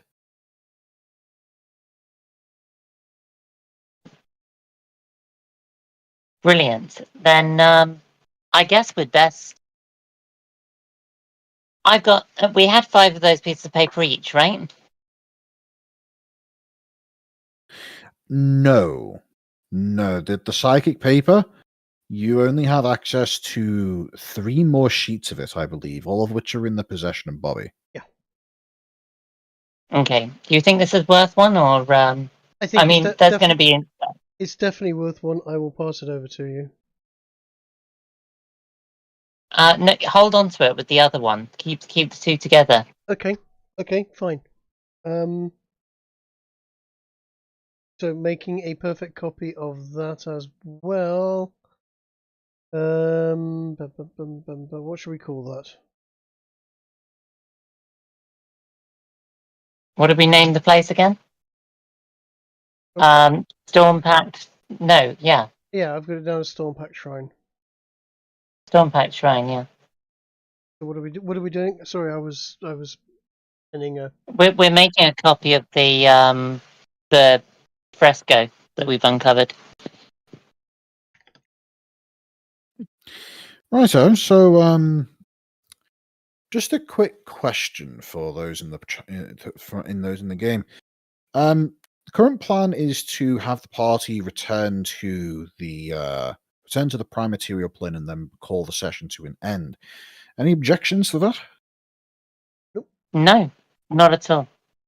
That is the actual size of the parlor, by the way, guys. That's how big the broom closet is. Yep. It's not big. I And think it we've costs lost control of it. It cost almost 2,000 gold to generate that too. Yeah. But it's a good little Well, over storeroom 2,000 gold. and so on. It's very. And always very when I appreciable. say it'll only take it, the 2 dogs are a squeeze, I mean it. Yeah. It is worth pointing out, by the way, that the actual size of your tokens should be actually closer to this. Yes.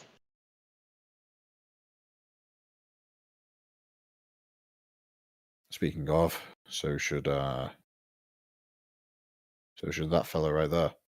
So, unless there's anything else that you guys want to do, I'm going to ask you all to roll me dexterity saving throws to determine how effectively you're able to pilot yourselves back over towards the island where you are going to be getting extracted from.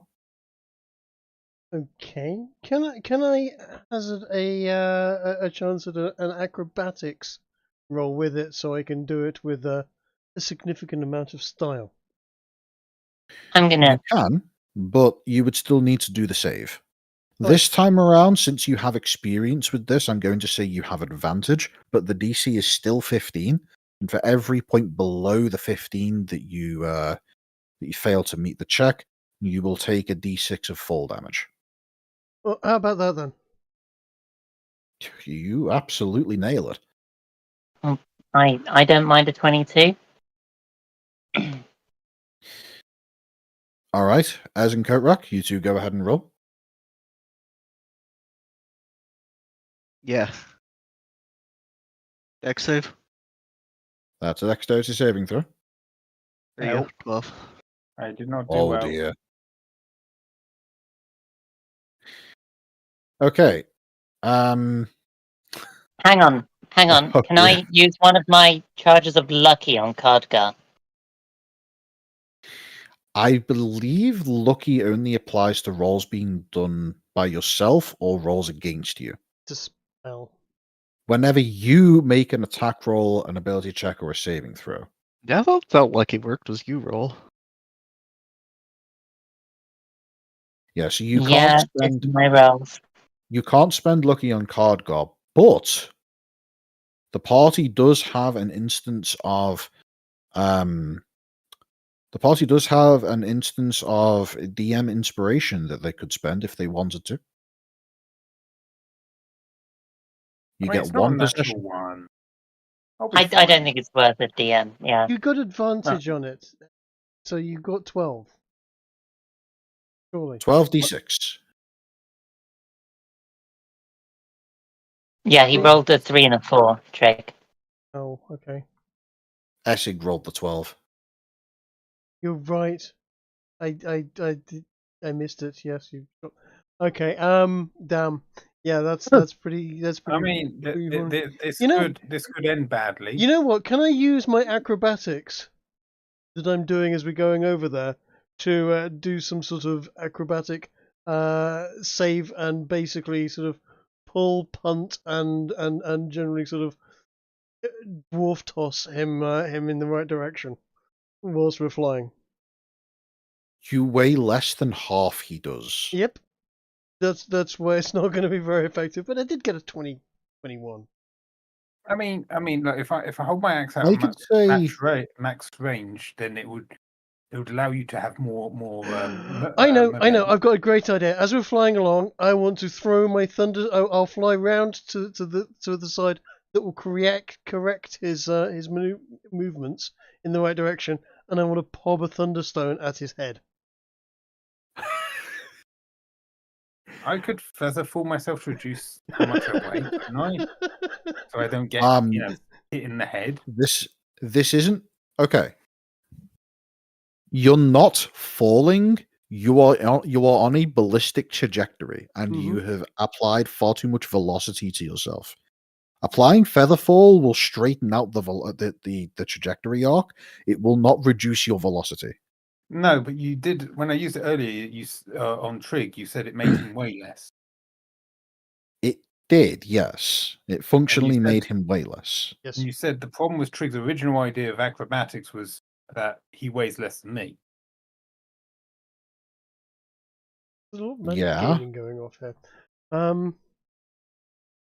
I'm just responding to what I It heard. makes you. Okay, Featherfall reduces your vertical velocity. Your vertical velocity is already very low.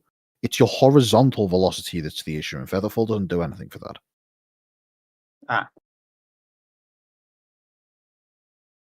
Note how I said it reduced his functional weight, not his actual weight.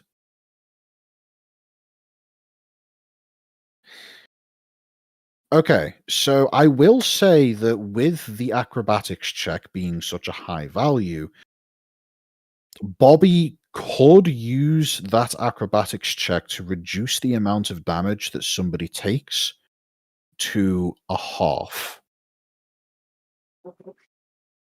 But there are 3 options to choose from for trying to reduce the amount of impact that they are taking. That is Cardgar, Reeve, and Essig.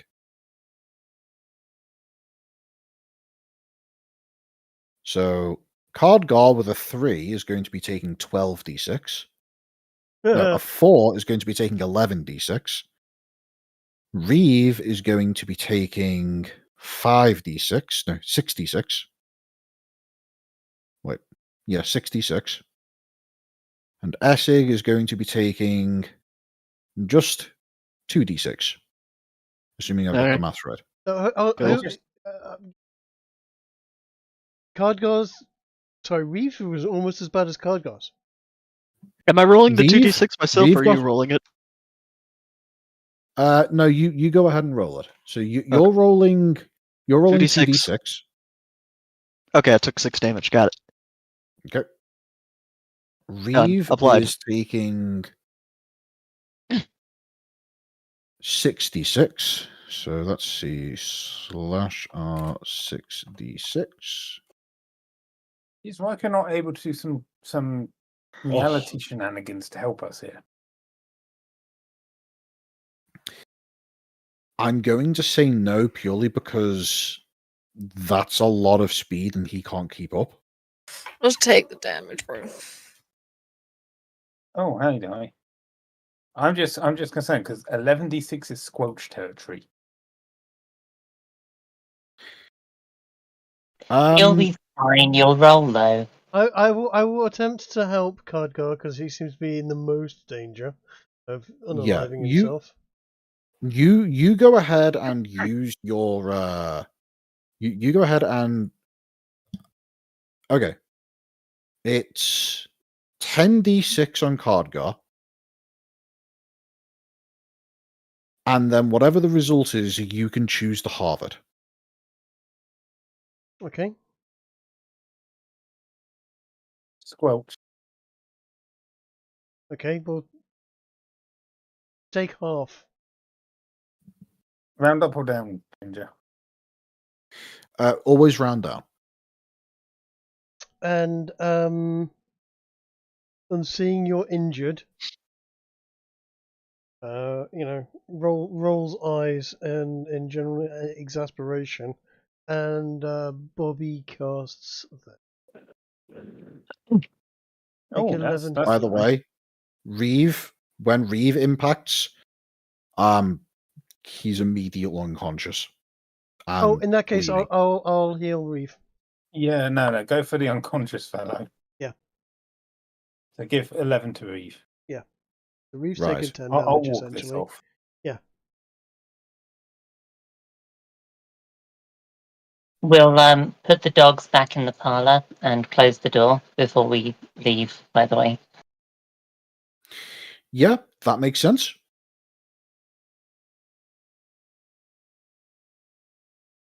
So, if I'd taken that hit straight, I would be at -14. Ow. Yeah, that would have not been good. Let's see, what is 10d6 as an average? 31. 35. 35 So is you would- more than my total hit points, and I was already down 10. Yeah, that would have been bad. Yeah. Turns out there was some serious risk of using what effectively amounts to grenades to fly through the air. But you managed to get back to the extraction zone. Everybody is conscious. There may be some broken limbs, but you all managed to find your way back. And I will discuss with you what the rewards of your efforts are at the beginning of the next session. For now, note that you have made a great success of your inaugural voyage. Fantastic.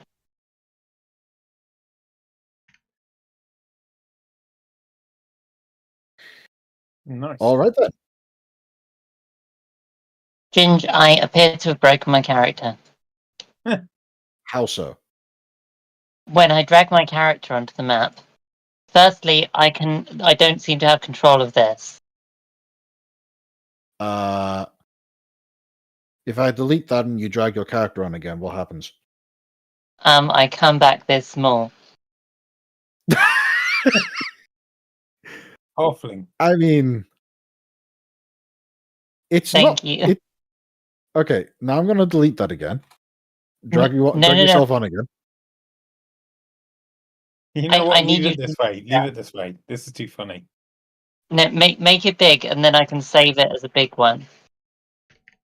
Well, how about I save it as specifically a quarter size, since that's what a small entity is. It's quarter size. Okay, so if I set use selected token now and drag it back in. Okay. Save that one. Save the one that is currently. Why is that so small? It's getting smaller. It is getting smaller. I think it's because it's set to that size and it's also trying to be a quarter. Right. So Can you while we- make it full size? Drag it to be full size for me, a full tile. This one's full size. And let Yeah, me just delete then all I'm the gonna- other examples. Okay, now go ahead. Hang on, let it load. And then when I drag it in, Hey, look, that's a good size. It's a smidge smaller. I don't know why I'm coming out small. Look, even the parlor is small. Look, This is funny. can you make this parlor here twice the size? A 2x4 for Like me. this. Yeah, and then I'm going to Okay, just for reference, by the way, session is now over. If anybody wants to get to bed, feel free to do so. Okay, let me end the session in that case. I can do that by hitting the click screen. Yeah. Oh, No. Grr.